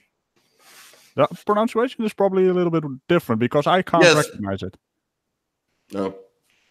Well, also, I have 1973 subs. I want 2K. I want 2K. You'll be there soon. Well, almost. Well, as long as you don't want K2, because that is going to be hard to bring a whole mountain to you. Yeah. I'm afraid of mountains. I'm Dutch. Oh, that's right. We don't have mountains. The biggest. The highest point you have are dikes. No, it's 300 meters. That's the highest point in the Netherlands, I think, something like that. So yeah, if I ever encounter the Rocky Mountains or the Alps, I'm gonna like, what the hell is this? I want to get home. Don't ever come to Scotland. It's just hills and nothing else. I've seen pictures. All right, now fight the flat Earth. Why don't you go ahead and say what you got to say, since you're going to be plugging your debate tomorrow? So go ahead and do that. Yeah, thanks for having me on again, team. That was nice laugh, something different. Yeah, I'm on tomorrow on Non Sequitur Show for my 17th appearance on there now. I'll be debating Spurs Chemo about the moon landings. So yeah, I'm going to start banging my head against the wall relatively soon to just prepare for it. Yeah, I'm going to be doing a weekly live debunk video starting next week, and more debates on my channel. And I've got lots of stuff coming up, including my collab with Team, which is going to be amazing, and Jeranism is going to hate us for it. Thanks for having me on. Please sub to my channel in the chat, and I'll see you guys later. Alrighty, and then our basically the janitor that we let onto the show. Fuck you. Microploganism. Well, I would like I do have a channel where I do biology related debunks, but and other like biology related science stuff. I would like to say that will probably have a video out soon, but that would be lying. I do have one in the works, but I also have a master's thesis and lab work for that needs to be taken care of. I literally spent almost 12 hours in the lab today, so dang. It's probably gonna be a little while before it's out. Well, if there are any labs that I can do for you, or any work that someone who doesn't have a degree in biology can do, just be sure to find somebody else to do it, because I'm way too busy to help you out. So no, man. I'm glad you came on. Yeah, the zombie document was fun to talk about. Yeah, it was. That's why I sent the message to you. As soon as I saw it, I was like, oh god, it's like Micro has to read this. So I was like, I dude, actually already knew about it. Oh, but lately me and Micro have been playing Apex Legends together, and we're going to be probably adding some people. So if anybody plays Apex Legends, be sure to reach me on my Discord. Let me know, and we'll try to arrange a time when we can all get in there and die together. Because me, as you would know if you watched any of mine and Micro's live streams, we die efficiently. We haven't been on, like, I haven't been on a live stream. It's only you've been on a live stream. I'm trying to spread the blame out. Just be the shoulder, the additional shoulder there for me to place blame on. I can be blamed for the fact that I kill steal from you all the time. He does, guys. Listen, we have something called it's called kill sniping, kill stealing. It's basically when I do all the work to injure somebody, and then Micro just slithers in with his brain slug blob of whatever and steals my kill. And then I don't get credit for it. It looks like I'm the bad one. Yeah, when I'm the one that did all the work. I mean, yeah, it is kind of weird that it doesn't have some kind of assist thing where, like, if you help another team, a squad member take down an enemy, that you don't get something for that. They need to include that. I'd like to see it to where the enemy could pick up your banner. So if your teammate wants your banner, he has to go kill the enemy and pick up your banner from him. That would be pretty cool. But anyway, we're going to end this right now. Thank you, everybody. Everybody, especially those of you that were able to help out with super chats. I do appreciate everybody just being here to support the channel. And, you know, this is how we have fun. This is our fun, guys. We're trying to have fun and keep you guys entertained as well. So I hope you guys liked hearing about fictitious zombies that need a government plan in place to protect us from. I myself, like I said, I'm fucking scared of those evil magic zombies, because chaplains aren't going to be able to help me. What am I going to do? All right. Hey, sweet Heathen, how are you doing tonight, ma'am? And then everybody needs to run over and subscribe to Tau Ceti Alpha if you haven't, Radical if you haven't. We need to go over and show Jared, AT2 Productions, show him support if you're not subscribed to him. I'll be going there and doing a live stream with them here in a little bit. And other than that, man, let's close it out, Micro. You ready to shut this bitch down? Yeah. Let's go. Later, y'all.